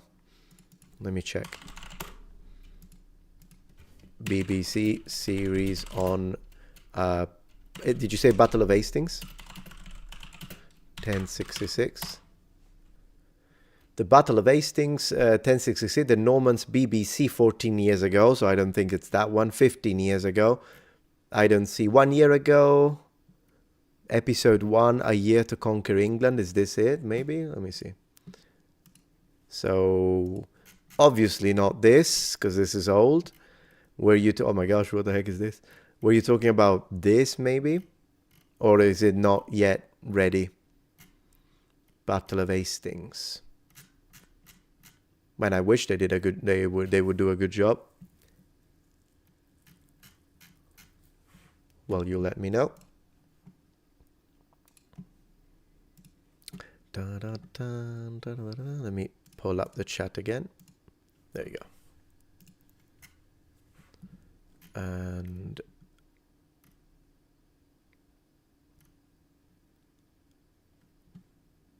If you can, I would highly recommend one Polish called the Luge. Also, German often complains about bread not being as good in Germany. Well, yeah, I understand that impenification. I mean, I complain about that. Although at Publix, I found these like baguettes that are actually really good because they get crunchy. I hate it when baguettes are too soft and they feel like brioche. Not to mention when sometimes in America they put sugar in bread, pisses me off.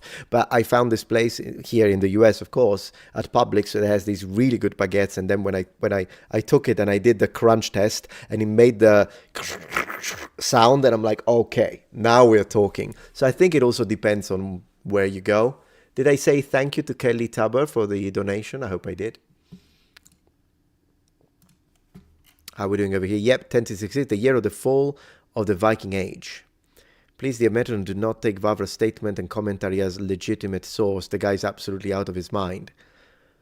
Says Tomichiko. Well, yeah, of course, he's not the only one involved in the production of the game. That is something that we need to take into consideration. But hearing what he has to say is also important, as he's one of the people behind it, isn't he? But it's easy out of his mind because, I mean, the guy got attacked a lot a few years ago, and I think unfairly. Because people were freaking out about the fact that he has his own political takes, but he didn't push any politics in the game, so I don't care. Everyone has a political take. So, I mean, as long as he doesn't push it in the game, I don't care what politics the guy has, what ideas he has.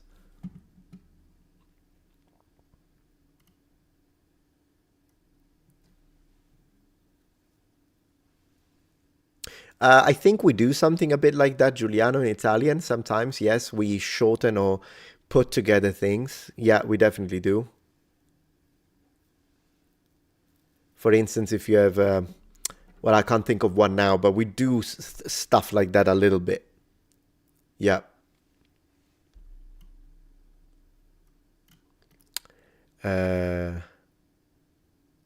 New BBC series from CBS Studio. Let me see. 8 parts drama series. 8 parts drama series. I'll have to check that one out. 100%. King and Conqueror. Wow. So it's this one here. Let me show. So we're talking this. King and Conqueror, Everything We Know. New medieval TV show 10 days ago. Upcoming William the Conqueror TV show. Oh no. What am I seeing already? What is this leather stuff? Oh, goodness gracious. Oh no. Yeah, I mean, doesn't look great right now, but who knows? Maybe they'll save it. That's something I'll have to check out. So it's a 6 minutes and footer. Why don't we watch it together and see? Let's check it out. Let's watch it together. We do a little bit of react. Just a little bit, and then we go back to focusing on chat. But I'll still read the chat, so I'm just going to move the chat to the side. Let's just do that. So I have it here, and I can see it even while I'm watching. Let's check it out.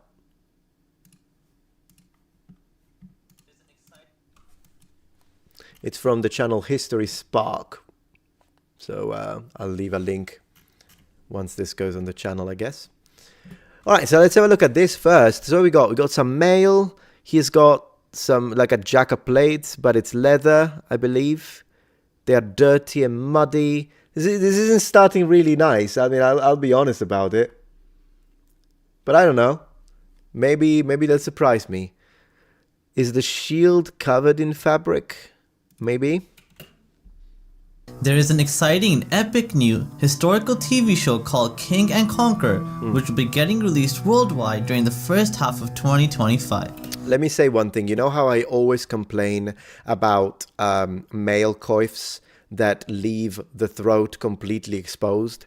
While it is true that the majority of male coifs that we see in iconography do close this gap and sometimes even cover all the way down into your chin, down to your lip, I did find a couple of iconographic images that did look not exactly as open as this. I mean, you can freaking thrust him in the sternum, but I did see some that were a little larger and did leave a bit of an opening gap. So I'm not going to be too pedantic about that, considering I've seen some in iconography. But still. And this historical TV series will be depicting the Battle of Hastings and provide an in-depth look at the many conquests and victories. Alright, let's have a look at this. So, exposed planks. The shield is horrible. I appreciate that it looks like it has a rawhide rim and that it's been stitched. I'm not sure about the gap between the stitches, but then again, it's organic, so it's possible that there were ways of doing it that are different to the ones that I'm familiar with. So I'll be okay with that, and I'll give him points for not giving every single human being a metal rim. But I absolutely detest, I loathe the lack of any fabric covering and exposed planks on this kite shield. The fact that this shield has got a boss is okay, even if these shields by this time were not center gripped, so you would be wearing them on your, strap them on your shoulder, on your hand and forearm. But regardless of that, some of these shields still have the boss. But then again, victories of William the Conqueror, and the events that led up to the conclusive battle as well. Yeah, look, I don't know, is this covered in fabric? Maybe? In this video, we will be going over everything we know about King and Conqueror so far, and what we can expect from this upcoming historical drama. But I like that he has his own channel's t-shirt. I appreciate that, History Spark. First time I watch a video of his. The Hermit, thank you for the donation. Metatron, do you happen to like the band Anathema? I saw them in Pistoia Blues Festival back in 2010. It was an open air show. Wow, makes it be such a fantastic experience. I don't know them. I don't think I've ever heard anything from them. So no. But thank you for suggesting that. Okay, let's go. So far, and what we can expect from this upcoming historical drama. But before we begin, don't forget, if you love anything to do with historical movies and historical TV shows, then subscribe to my channel, History Spark. The plot of King and Conqueror will... Let's give him a like. Let's give him a like. I have a question. Let's see. Did they not have Kite Shield at Hastings? Oh, yes, they did. Absolutely. I thought the tapestry portrayed Kite Shield with bosses. Yes, they did. My problem is not with the presence of the shield or the presence of the boss. My problem is the lack of a fabric covering, whether it be linen, whether it be leather, whether it be canvas that then gets gessoed. It's just that exposed planks are just not a thing, usually. That's the thing. Nice beard on him. Yeah, he's got a long beard. Will be focused primarily on the events leading up to the Battle of Hastings in 1066, and the events that would follow immediately afterwards. The story will... So I like the setting. Before the battles, then the events, the Dutch in Normandy moves into England, facing the Anglo-Saxons in combat. That's going to be good. That's going to be good. Hey, Loheni 11th, good to have you here. Metatron, did you see the Anglo-Saxon Spoken on Vikings TV series? Yes, but it's been a while. I do like Vikings, though. I saw someone of you saying that you like Viking TV series. I like it too, regardless of the historical inaccuracy. It's a fun one. What is the title of your video where you refer to Exodus flying V? Oh, it's the one where I'm talking about the whistleblower. That's the one, if you want to look for it. One about aliens. That's why I talked about that. Will be depicted through the viewpoint of both William the Duke of Normandy and Harold Godwinson, the Earl of Wessex, that's cool. the I like two that. primary leaders involved in the Battle of Hastings. This series will be produced by the BBC and CBS Studios. And that's the problem, because I do not trust the BBC one bit. One bit. I don't trust them. And will be available exclusively on these two platforms, so the BBC iPlayer and BBC One in the UK and CBS in the US and other parts of the world. You know, that's one thing that I hate, when you have all of these like Max, Hulu, Amazon Prime, Netflix, this and that, and then particularly, you know what it drives me nuts the most? Not only the idea that you have to have all of these different subscriptions with, you know, accrue and eventually cost a pretty penny, but also when they start like a TV series, first 7 episodes on one platform and the next 7 episodes on the other. That is criminal. That should not be legal. Like, people should riot for something like that. King and Conqueror will also be an 8-episode miniseries rather than a multiple-season historical drama. I wonder why there was someone with what appeared to be a bit of a Viking helmet. How far back are they going? which means we will be getting a rapid and fast-paced depiction of the timeline of events, rather than a slower-paced and more fleshed-out version that perhaps most people would have preferred. Okay, well, whatever. That's fine, I guess. But I hate the fact that up to this point, I only see brown, grey, and dirt. And you know what I think about that when it comes to the representation of the medieval period. Because, I mean, you look at this image, and then all I need to do, really, don't even need to go into the Battle of Hastings, but if we write... one moment. The Morgan Bible, just first thing that comes to mind. But let me do it on Google very quickly. Images. Boom. There you go.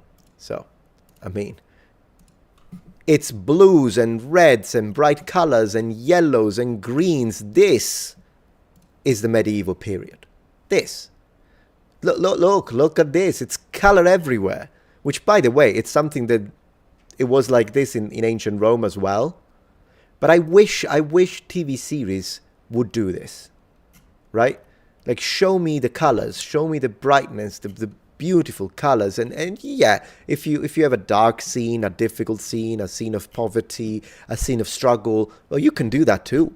Absolutely. I mean, if you are depicting, for instance, the Yersinia pestis bacterium with the plague and whatnot, and the Black Death, absolutely. But I just can't stand. Look at the massive eye-striking difference between these colors, right? And then this. But maybe I haven't watched enough. Let's keep watching, and maybe they'll surprise us. But nonetheless, the success and critical acclaim of Shogun last year proved, without a doubt, that a mini-series can also be a great avenue to tell a complex story if it is done appropriately and with respect to historical authenticity in mind. I absolutely agree. Historical authenticity all the way, mate. All the way. Aside from the fascinating plot, the main highlight and the key selling point of King and Conqueror, which I think will make it a hit with mainstream audiences, is the cast of this upcoming historical series. Okay, let's see. Which will have powerhouse actors James Norden leading the cast as Harold Godwinson and Nicolaj Coster-Waldau portraying the formidable Duke of Normandy, William the Conqueror. Now, can you imagine the Duke, or I guess the guy on the right is the Duke of Normandy then. Could you imagine being top nobility? You can afford the best armor, clothing, weapons, helmets ever. And this is what you buy? Oh my gosh, this is terrible. Yeah. I mean, this guy on the left, it's not like it's, what on earth is this? Like, this is, if you told me the guy on the left is Game of Thrones, the guy on the right is a poor reenactor. Not even that, it's a poor LARPer. That's what it is. It's a LARPer, enjoys the hobby, but they don't have much money, unfortunately, and so they got this. That's what we've got. Right? Welcome to Biker Gear. Nicolaj Coster-Waldau portraying the And then formidable Duke of Normandy. It's not that I want to interrupt this. I know I'm driving you nuts, but this is driving me nuts first. So I need to show you this medieval film on a Battle of Agincourt, 1950, 19 freaking 50, noble ones. And then you need to tell me, oh yeah, but it's a movie. It's a movie, so the budget. What was it called again, the old school movie? I need a second. Agincourt. There you go. There you go. I think I found it. A moment, please. Yeah, there we go. You ready? Are you... I mean... Seriously. Seriously. I mean, guys. I don't know. I'm embarrassed for BBC. I'm embarrassed for BBC. What on earth? This is from the 1944. I was even wrong. 1940. So the war had just finished. And this is what we get.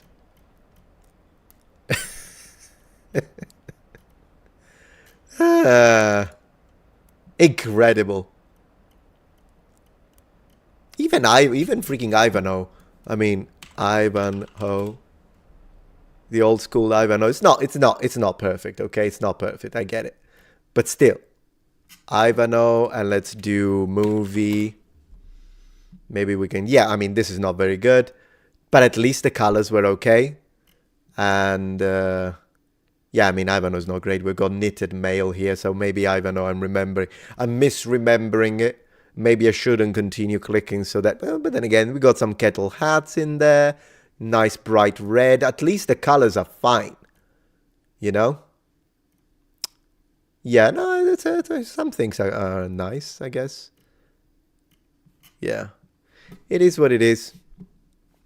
Am I top right? Am I top right, guys? Or am I not top right? I don't even know. Let me see. Am I showing you stuff or am I just showing you my face? Oh yeah, I am showing you stuff. Okay, not too bad then. Not too bad. Normandy, William the Conqueror. An interesting little bit of trivia though is that Nicolas Coster-Waldau actually initially wanted to take on the role of William the Conqueror, but his contract with HBO did not allow him to take on any roles where his character didn't die. Okay, so acting, production, location, script, directors. Well, as long as it's not, what's his name? Ridley Scott, I'm okay. Release date and conclusion. I don't want to watch everything because, as you know, I don't, so that you can click the link in the description. But let's see the location. Majority of the production for this show was done in Iceland, as is believed that the rugged terrain and landscape of Iceland most authentically represented the terrains of both 11th century England and Normandy, which again... We would have to do a deep dive to see if that statement is correct, and I'm all for it. I'll consider it. Is a positive sign, since it shows that authenticity seems to be one of the key considerations of this series. Well, that is what the production team would like us to believe, but I'm sure it's probably just more cost effective to shoot footage out in Iceland rather than England or France. But that is hard. Yeah, that sounds weird to me. What the heck does Normandy looking like Iceland? Did they get confused with Northmen, the Normans? Maybe they got confused. It wouldn't surprise me. Terrain, that's a strange terrain choice, but then again, I'm not like a topography expert. Let me see if there is like what is this called again? Let me see. New BBC series. This is a trailer. Is that a trailer? 2 minutes. Let's go.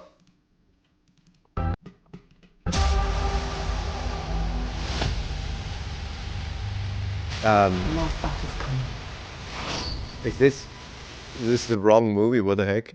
King and Conquer 20 trailer BBC. Oh, this is a different one, is it? Is it a different one? It's gotta be a different one. Am I clicking the wrong thing? What the heck am I clicking, number one? No, it's the right one. Wait, what? Hold on a minute. What is this? It's... No, it's a different thing. They're showing us different movie. Yeah, of course, this is not freaking 1066. All right, it's just the intro of the channel, I guess. For a moment, I'm like, what happened? All right. Yeah, that's what it was. I was like, oh, what? I mean, not that I would put it past them to give us people with muskets in 1066, but then again...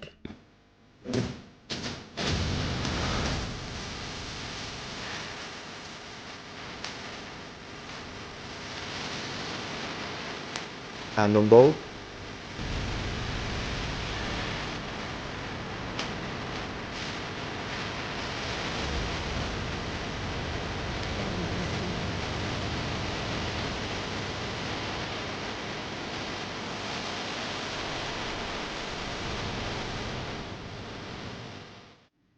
So guys, finally welcome. So let me get this straight. This is not the official teaser. Let me get this straight. So 50 seconds in, and this is not even, you know what?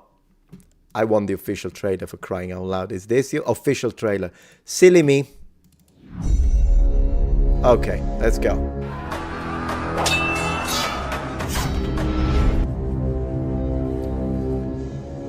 Monks. We've got monks, number ones. We've got monks.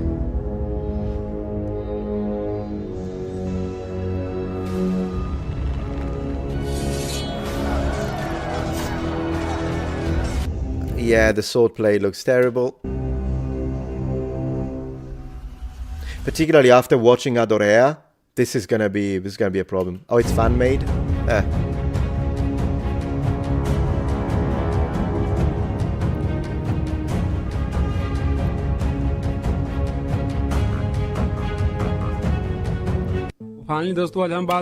Yeah, it's Indian made. Well, we can't find the freaking king. I hate it when they write official trailer and it's a lie. It's a lie. Do you think this is real? Do they have it on BBC, the actual BBCs? It's driving me nuts. Maybe they don't have it yet. I hate it. Yeah, it's a scam, because if you write official trailer, you're a scam. You're subhuman to me when you do that. I hate scams. Piss me off. Okay, maybe subhuman is a little exaggerated, but you're a scammer, right? Anyways, so no trailer, I guess. First look HD. I'm not gonna believe it at this point, but I think we have an idea. Oh, and what we see does not look good. What we see does not look good. My gosh, that armor is terrible. It is what it is. Oh yeah, this is a video I wanted to watch with you, not the whole thing because it's long, but do you guys know Ollie Richards? He makes language content. Yeah, that's a picture of Florence. Very well spotted, Lazy Shaky. I don't know if you guys know Ollie Richard, but sometimes I react to his content, and he made this video and it's called "Is Italian Hard to Learn?" And as an Italian, I kind of want to know. He's pretty good. Usually he's pretty good. So I haven't watched it. I saw it, I clicked it, I paused it, and I'm like, I'm going to watch it straight with the Lobo once and see what happens. You follow him? Yeah, he's good. Oh, the Hermit, you lived in Florence. Nice. I've been to Florence a couple of times, but never lived there. Well, let's see what he's going to say. Let's see what he's going to say. Let's go. Italian has been the perfect language for scandalous tales of intrigue. Io sono grande, tu sei piccolo. No, tu sei piccolo e me sei grande. No, te sei piccolo e me grande. It's in Italian to get your point across, but is the Italian language hard to learn? Right. Let's find out. Let's find out, number ones.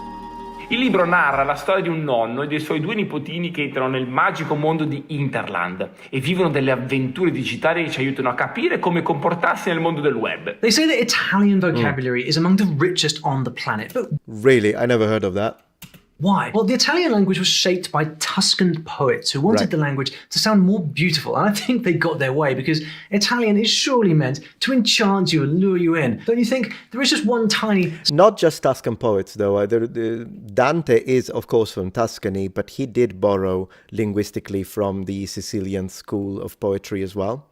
small little problema. Considerate che ci mancano 50 giorni alla prova costume. Ovviamente toglici qualche Oh, evento, no? Il sabato con le amiche, la domenica con i parenti, qualche matrimonio, qualche battesimo, una cresima, giovedì dell'Erasmus. she's, I think she's from Puglia. She's from the south, and she's speaking very fast, isn't she? Venerdì danzante, qualche saga sparsa. Alla fine sai quando mi rimane? Yep, grown-ups speak Italian really fast. Do you even have Yeah. a chance of following what's going on? Well, the first way in to Italian is simple. Yeah, I did understand that, but then again, it is what it is.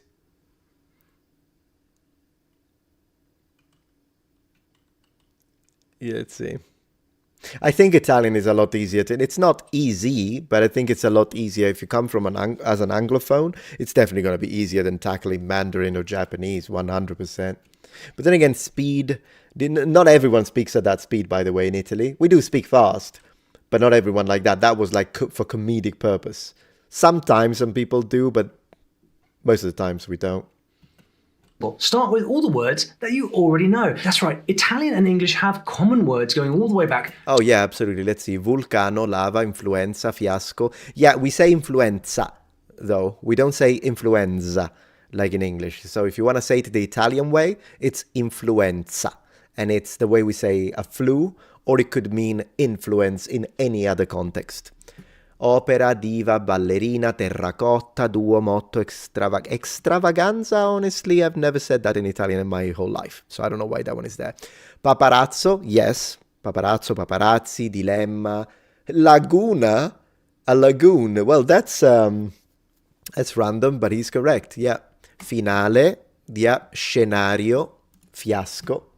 To the Romans, meaning that if you speak English, well, you already know a lot of Italian. It might sound fast when you hear it, but beneath the surface, you have a lot more of a head start than you might think. Just try reading some. Let's have a look. So, airport, aeroporto, attention, attenzione, communication, comunicazione, importante, incredibile. Yeah, absolutely. Musica, politica, repubblica, matematica, la città. This one is a little difficult for my wife to say when she's learning Italian, because the words that have an accent at the end in Italian, like città, identità, società, we kind of say them fast, more than the rest. Like this, I would say matematica, but this is identità. We tend to speak them faster, and the stress is at the end.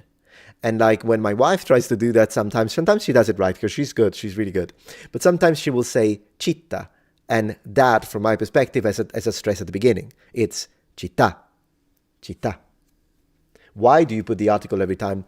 No, you don't need to put it every time, but we do use the article more than you guys do. You guys meaning in English. I don't know why I say you guys. Yeah, I meant in English. You can say politica without la, but generally we do put the article. It kind of depends on the situation.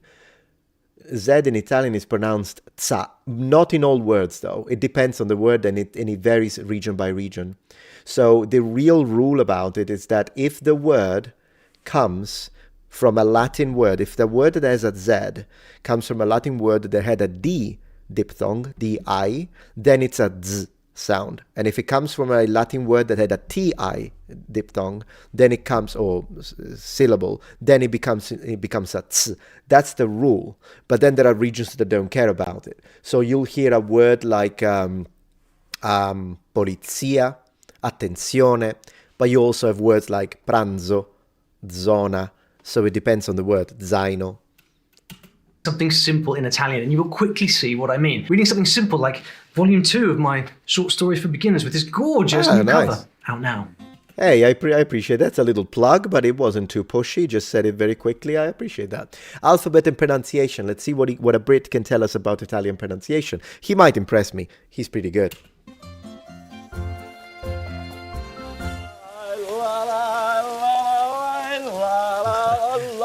Roberto Benigni. I'm going to skip it. I don't want to get it copy claimed. Ancient poets that I mentioned wanted Italian to be the perfect balance between light and heavy sounds. That's why there are a lot of these. Italian only has 7 phonetic vowels. A, E, I, O, U. That's it. Bella lì, adoro, da urlo, ganzo, figo, e vai. Almost all Italian words end in vowels, and this Very, very true. Yeah, almost all Italian words end in a vowel. It's true. creates a kind of audible magic, a smooth melodious sound with vowels kind of hanging and floating in the air. And here is some more music for your ears. The way Italian sounds and the way that you spell it, well, it matches up almost all of the time. It's true, yeah. You only need to know a couple of things like GN, GL, and a few I's that are silent, like the I in adagio, or we don't say adagio, adagio, giorno. Yeah, there are a few I's that are silent. Not that many, though. And if you're an English speaker and you already know that you pronounce fruit, not fruit, or friend, not friend, it's the same concept, right? So it's like Giovanni, not Giovanni. That E is not pronounced. It's only there to influence the way the G is pronounced, because otherwise, without that, I would have to read it Giovanni, but it's not pronounced. So I like it so far. La vita è bella. What you see here is what you get, which is a lot more than you can say for English. So Italian is not only very musical, but it's also very straightforward to pronounce. It is. And you do it all with only 21 letters. It's the same alphabet as English, but without J, K, W, X, and Y. They only use those letters in foreign and borrowed words. He's absolutely correct. You'll see accents on certain letters, yes, but these are great because what accents do is make clear the difference between similar words, or sometimes where the stress goes on a word. Exactly, yeah. The problem with the stress is that we only indicate it when the stress goes at the end. When the stress if the stress goes maybe on a beginning vowel or maybe in the penultimate vowel, we don't indicate it because we know it mnemonically. With that being said, if you don't know, you should guess penultimate. You will be wrong sometimes, but a lot of the times that's where the stress naturally goes in Italian. Like in the word italiano, where the stress is in a, italiano, which is the penultimate. Grazie. Grazie. Grazie. Grazie, with an air sound at the end. You have been warned. But hear how he pronounces every single letter. That's really important in Italian. And the fact is, that makes it easy for you. Just say what you see. The only letter you don't pronounce in Italian is H. Very true. The H is always, we call it la mutina, which means the little mute. That's how you teach it to children. And in Italian, the H is never pronounced. It just doesn't make any sound, which means that the Italian language, by and large, has no aspiration whatsoever. In fact, you know how in English, if I take a piece of paper, which I don't have here, no, I do, because I have this, which is I gotta show you what this is. If you know, you know, but I gotta show you what this is. Wait, there we go. So this is, by the way, what you use to play Another World on the Amiga to get the code of anti-piracy, whatever. So if you have this, and in English you're pronouncing the word skill, the word skill, the K, is not aspirated. So you go skill. But the word K-I-L-L, the K is aspirated, and he moves this. Well, this is a little heavy. The T as well in like Tom has a little gush of hair in English. T, k, p, like pit.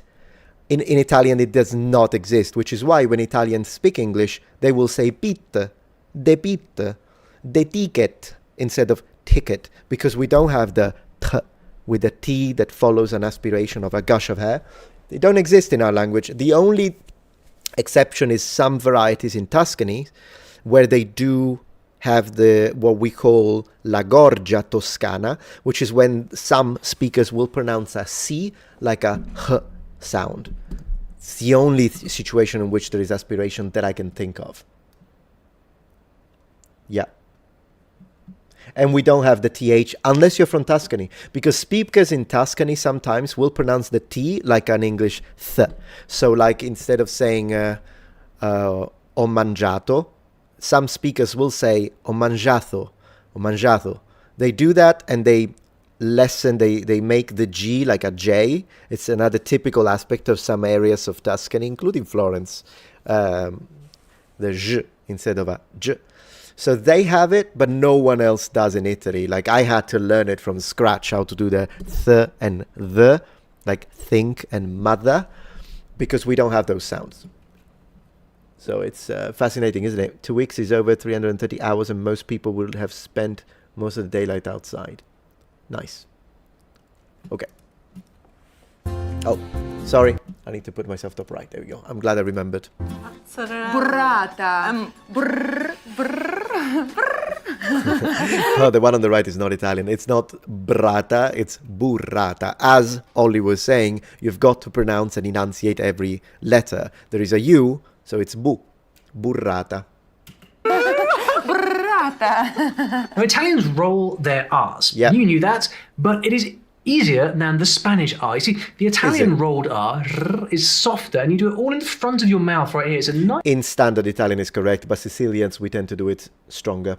soft rolled R. He's doing fantastic, by the way. His rolled R sounds very natural, but I need to hear it within a word. Because sometimes foreign speakers, of course, someone who's foreigner can't roll their R, fine. But sometimes you have got foreigners who are capable, they are able of rolling their R, but they exaggerate it and they don't sound natural either. So it's like the pendulum swings all the way to the other side rather than maintaining a level natural normality, if you will. Let's see how he does it. Now, there are a few unfamiliar sounds to get used to in Italian. There is the ñ sound, like gnocchi. It looks like it's going to... Gnocchi, exactly. I hate it. When people tell me noci, I did not understand them the first time. Now, do you like noci? Like noci? Because in Italian, the word, if you say the word noci, it means walnut. So not only you're mispronouncing this word, but I will misunderstand you. And I will think you're asking me if I like walnuts. Imagine that. And those are the hardest types of mistakes that you can make when you try to speak another language, because it's those mistakes that if you mispronounce, if you read this gnk, then I wouldn't understand you and I would tell you what, sorry, and then we can clarify. But if you read this noci, I think you're saying noci, which means walnuts, and I'll tell you, yeah, I like noci. Yeah, I don't eat them very much, but very often, but I like them. And you're like, okay, thank you. We think we have communicated. We did not, because we go away thinking two completely different things. This is gnocchi. So the GN is like the N with a little wave on top in Spanish. Same sound. I do like mochi. Yep, I do. Yeah. It'd be hard and weird when you read it, but if you can say canyon or minion, well, you can say nya. It's exactly like the Spanish enye. Yep. You probably know this word. See the spelling though. It is spelled with a C, but pronounced with a CH. Ciao. In Italian, both C and G have different pronunciations depending on what letter comes after them. Correct. Yep. Another colore caro. Sound combination that changes depending on what letter comes after it is the SC combination. Scatola. Scena. But the hardest Italian sound to get your mouth around is probably the gli sound. Gli uomini means the men. So it's a common one that feels a little bit like a tongue twister. This one varies depending on the region. In standard Italian, it sounds a bit like he did. So it's a l, and you have to kind of move your tongue up against the roof of your mouth, l, to create the sound. Gli uomini, la famiglia. But in the south, this is simplified into a Y. So like in Sicily and in Naples, it will just become y. And so famiglia, figlio, figlia. And in the north, there are some people sometimes that simplify it into an L. And they will say familia, filio, filia. Not everyone does it, but it does happen. So you have kind of three ways to pronounce it. Standard being the one he did, which is the hardest.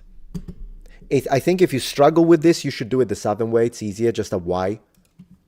But you could just avoid talking about men. The difference between a single or double consonant can also be tricky. You have to pronounce these double letters with a stronger sound than the single ones, or people will think you're saying sometimes a completely different word. Italian has quite a lot of these. Really easy to say, but also... I like that he said stronger, because that's how we teach it in Italy. Sometimes, though, from a linguistic perspective, it's like there is a little pause, and I wonder if it would be considered a glottal stop. Probably not. But the idea is that this is copia, and this is coppia. Can you guys tell the difference? Cane, canne. Can you tell? You can? Yeah? It's interesting that sometimes people hear this word, canne, which sounds very Italian, doesn't it? Particularly to someone who's used to those kind of sounds that we make. And then, because it makes it sound very Italian, I've heard foreigners mispronounce the one on the left and say, il canne. But that's not, no, this is canne. Canes. This is cane, un cane. So it's, kind of want to keep it like that. In a sentence would be more difficult, I imagine. Yeah. Sometimes a completely different word. Italian has quite a lot of these. Really easy to say, but also quite easy to forget which is which. So this is just really a memory question and getting used to which is which. And context, of course, because, I don't think anyone is going to say... I'm just trying to think of an example, but, the context is king in language, even when it comes to situations of, it's called, can't remember the technical term, but you know how sometimes a word is exactly the same? Polysemy, it's polysemic, that's the word. Because in this case, at least they're pronounced differently. But there are situations in which words are absolutely identical.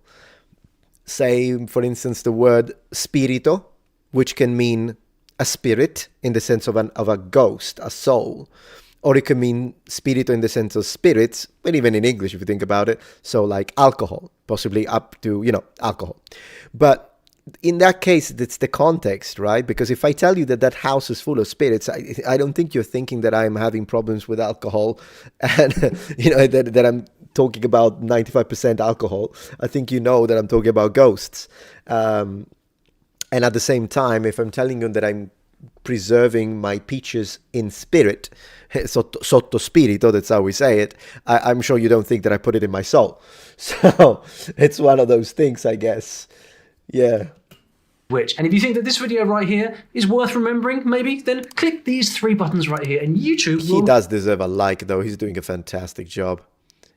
Everything has a gender. We gotta watch this, and then I'll call it a night when it comes to this kind of reaction, but we gotta watch the gendered part. Remember, next time funny. I have a cool video to share.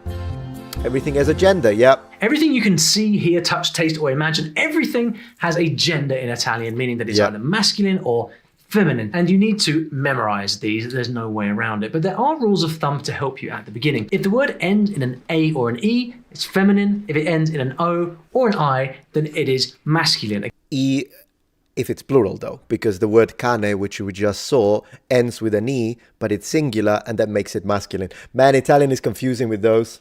Again, most of the time. There are some exceptions, like the classic il problema, which looks like it should be feminine because it ends in an A, but it's actually masculine, and problema is a word that you use all the time. Again, just got to remember that. This rule does work 95% of the time, though. Let me tell you one thing, because this is a theory of mine, and I haven't got anyone, I haven't seen a linguist doubling down on this, so this is just an opinion of mine. But as an Italian, if I see a word that ends with an A, begins with the article la, like la pizza, la pasta, it's feminine and it feels feminine. Like, to me, it gives me, like, if I had to say the word and imagine a color, I would probably think of a pink, because I'm a modern man, not because necessarily pink has always been associated with femininity, but it is in our day and age. So I would imagine something feminine. I would imagine, like, if it had a voice, I would give it a female voice. Like, it does influence. It's a grammatical thing, but it does influence the way we get a feel for it as natives. And similarly, if I see a word like il tavolo, it's masculine. If it was animated, it's a boy. But when this happens, il problema is masculine to me. It feels masculine, which is why it is my theory that gender in Italian, grammatically and philosophically, is actually dictated by the article. That's where it resides, not within the word and not at the end of the word, even though this is a good rule of thumb. That's how I think. Hi. Oh my goodness. Come here, come here. You're like super serious. Yeah, we're into Italian right now. We were watching Ollie. Ollie. Ollie? Yeah. Hello, Ollie. Hello. How's it going, mate? How are you? How are you? Here we are. Here's the chat. Hello, chat. Getting a little How's it going tonight, loves? You having cute a good stream. night? Ollie, mate. They're writing. Ollie, mate. It's Ollie. Ollie. Hello, hello. I grew up watching Zoella. If you know Zoella, just comment it in the chat. So, like, I like to think that my English accent's okay. Yeah, you do a very good job. Jack Ray, thank you for gifting 10 Metatron memberships, man. Oh my God, I Jack, really thank you appreciate so that. Thank you. Thank you, Jack. Thank you. What was that? I don't know. Auto mod. Okay, that's that. So what's Ollie talking about today? Italian. He has a video in Italian. Oh, just so like is Italian hard to learn? And he's doing a very good job. I'm enjoying it a lot. Nice. Glad I stumbled upon this. Thank you, David Lopez. Having a good time. They're laughing. So you thought you were English for a moment. Yeah, she does a very good job. But no, she's American. The thing is though, with my British accent, I only know how to do one. Yeah, more like upper class. Like more like one specific one. Yeah. If you ask me to do anything like Scouse accent or Scouse, Manchester Mancunian, yeah. Nope, can't do that. No. Yeah, but yeah, we're having a good time. My pleasure having a good time. Good. And Cockney, yeah, sometimes some Cockney is fun to do. Anything. It's just like, yeah. yeah, that sounds good. Yeah. It would I think the English would consider it Mockney, because when you put on a Cockney accent but you are not a Cockney, they sometimes call it a Mockney. Yeah. Without even realizing it. Yeah. And then my other favorite one to do is like very, very posh. Yeah. Would you like some tea and crumpets, good sir? I could go for some tea right now, actually. Would you like some tea? I can go make you some tea out of the kettle. It's like an elderly lady, though. It's like an elderly posh lady, upper class, with a lot of money. I know I need to try to do like a... Oh, they want to hear some Italian from Maggie you. Smith. Oh, from me. Yeah, some of the Italian words you know. What's your favorite? One of your favorite, maybe? I really like the word Coda. Coda for tail. Yeah. Mm-hmm. I love that word. My gosh. Oh, I love ipufi. Ipufi, the Smurfs. The words that she has learned. Let's see. Smurfs in Italian. Oh, I love topo. Topo. Topo. Topo, Just like a one mouse. P. Yeah, I love. Yeah, one P. Topo. Topo. Topo. Topo, Very topo, cute. sì. Oh no, was it like little, like Donald Duck or like little something? Paperino? Yeah. Paperino, yeah. Paperino. Paperino is how we say Donald Duck. It literally means little duck. And then I really love the. This is gonna be so random, chat. I love the word panocchia, Pannocchia, yeah. which just means corn. Corn on the cob. The corn on the cob. Corn on a cob. Do you remember Sicilian for that? Oh God, no! Did I ever know that? I think so. It's pollanca. You remember that? No, A pollanca? I don't. Well, now you do. Sicilian for There you go. pannocchia I is actually really pollanca. like the Sicilian word for like boy and girl. Yeah. Picciuatto. Picciuatto, yeah. Picciuatto. Palermo, I think it's really Sicilian, cool. yeah. Yeah. Anyways, Picciriddu, picciridda I for just love how child. everything in Sicilian ends with an u. A lot of words end with an U in Sicilian or a. Yeah. Yeah. So yeah, we're having a good time. We're having a good time with the chat. Oh, good. And we watched a couple of videos as well. We're watching Ollie. And then, Ollie. yeah, when we are done with Ollie, I think I'll probably have done dinner. Yeah, we're almost done with Ollie. And then I'll just, I'm a little hungry. Because we spoke about food all the time. The whole time spoke about food. The whole time. I don't know why I said all the time. But yeah, we spoke about food a lot. Wow. So I'm a little hungry now. You have like your truffles up here. No, I know, but I mean, I need to have proper dinner. Pinocchio, pizza. Pinocchio. Oh, you made pizza. Yeah. She made pizza number You once. also have the pizza from the other day. I'll have a slice of the pizza from the other day plus the new pizza. Same. Oh, you know what accent you do so well? I think you do really no. well. It's the transatlantic. I think you do really well. God. You should do it. I don't even think I can anymore. It was so good when you used to do that. It's fine. I don't want to put you on the spot. No, it's okay. But you have to keep talking because I have to like prepare. Yeah, that's fine. That's fine. I'm guessing no pineapple. No pineapple. I like pineapple. She likes pineapple. You see, we can have variety and still save the marriage. Some anchovy? No. You know what? I don't think I've ever had anchovies. Yeah, I don't think you're missing much. Very salty, but maybe you'd like it. I like fish, so.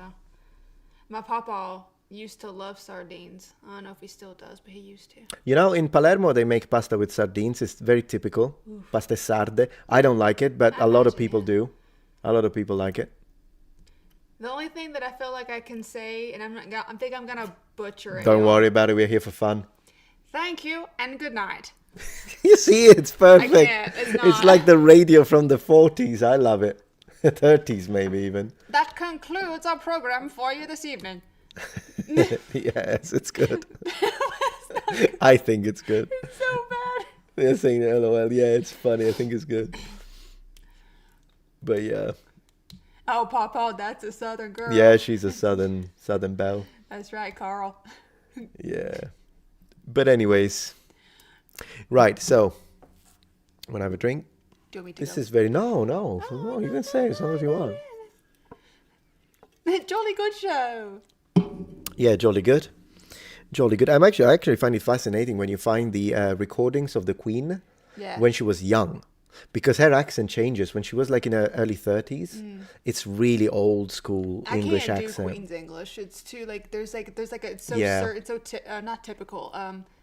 Certain. What's the word? It's so like. Trying to think. Particular, I guess. It is though, yeah. It's a very specific type of posh, but it's like, I remember the Queen one time, instead of saying like like often, you would say often or often.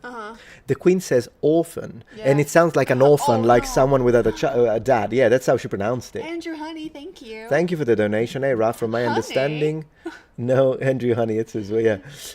Understanding, no Ptolemaic pharaoh tomb have been discovered. Is it not strange? Please illuminate if I'm mistaken. Wow. Well, right now, off the top of my head, I would have to double check it. If there is no Ptolemaic pharaoh tombs, I'll have to double check it, mate. But it's an interesting topic. Let me see if I can put it in my notes. Am I still top right? Why am I top right? Let's go full screen. And I was also top right. yeah, we were both top I'm right. like really hyper. That's okay. Oh yeah, where is he? There you go. So now we are full screen. I think it means like pyramid, maybe. Americans always pronounce Italian dish name. Yeah, some of them. Like wrong.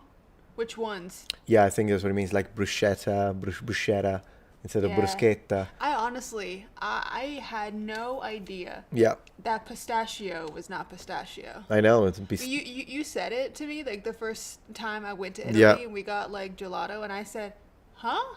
Yeah, now you know though. Yeah, pistachio. Yeah, pistachio is how you say it. And it's gnocchi. Yeah, we got that. He showed the word only. It gets me every time someone's like, I mean, it's fine, but like I'm making gnocchi. Yeah, gnocchi just means walnut. Like, in Italian, yeah, gnocchi means walnut. So so it's well now you do. You can remember that. If you say gnocchi, it's plural for walnut. Oh my god. Mm-hmm. Carl, do y'all share shampoo? The routines? No, not really. No, not really. No. What was I saying? Or like gnocchi. Yeah, gnocchi. I've always said people mispronouncing it to gnocchi. Yeah, gnocchi. Yeah. Gnocchi. Yeah. Gnocchi. Gnocchi. Yeah.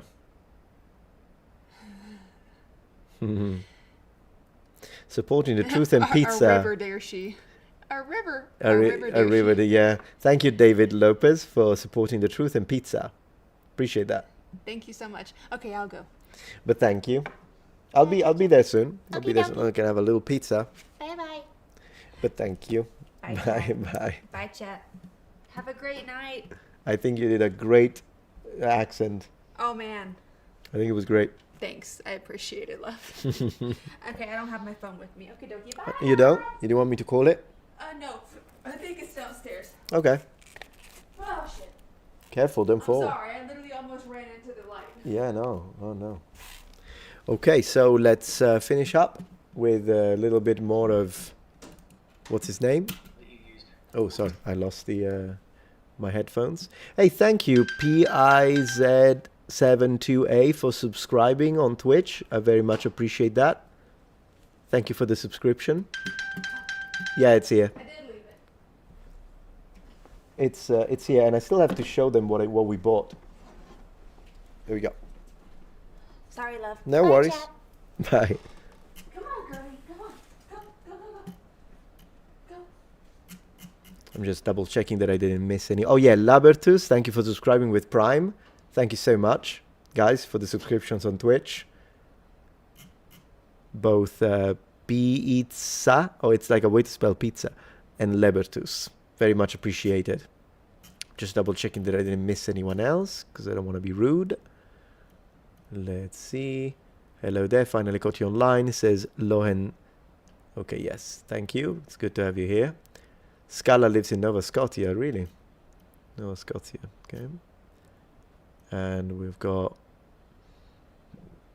Is it true that cheap sugar in the US is only just... cheap chocolate in the US is only just sugar? I don't know. But yeah, I'm not a huge fan. Good night, Tiger Star. Good to have you here. Let's go. Time, again, just got to remember that. This rule does work 95% of the time though. The fact that every noun comes with a gender that you have to memorize, it tends to scare the bejesus out of people who are new to learning a language. Yeah. How am I ever going to remember all this stuff? What's really important to know about this though, from a lot of experience, is that it does get a lot easier and even quite natural to remember the gender of nouns. At first, you will try to memorize the gender of each noun and you'll drive yourself crazy doing it. But as soon as you start to spend real time with Italian through reading and listening to the language, what you'll find is that words just start to... Yeah, also because it's not that big of a deal. Real time with Italian through reading and listening. Look at this. Cucina, feminine. Italiana, feminine. Grande can be annoying because it's an adjective, and with adjective, whatever. But in general, it's not too bad. It's not too bad. Sometimes it's annoying, but it's not too bad. into the language, what you'll find is that words just start to sound right when they're masculine or sound right when they're feminine. You don't need to be able to explain it. It will just be. So the best advice really is to... That is exactly... An Italian must have told him that, because that's exactly how we learn it. We don't like focus on it. It just becomes natural once you... I think if you reach even an intermediate, maybe upper intermediate. Bye, Joe. Good to have you here. I think it will start sounding right or wrong. Yeah. Be patient. Let these words, these genders take shape in your mind. The harder part is when you actually have to put those words into action. That was fun. Okay, so I don't want to watch the whole thing, but we did give him a like. And as always, I'll put links in the description.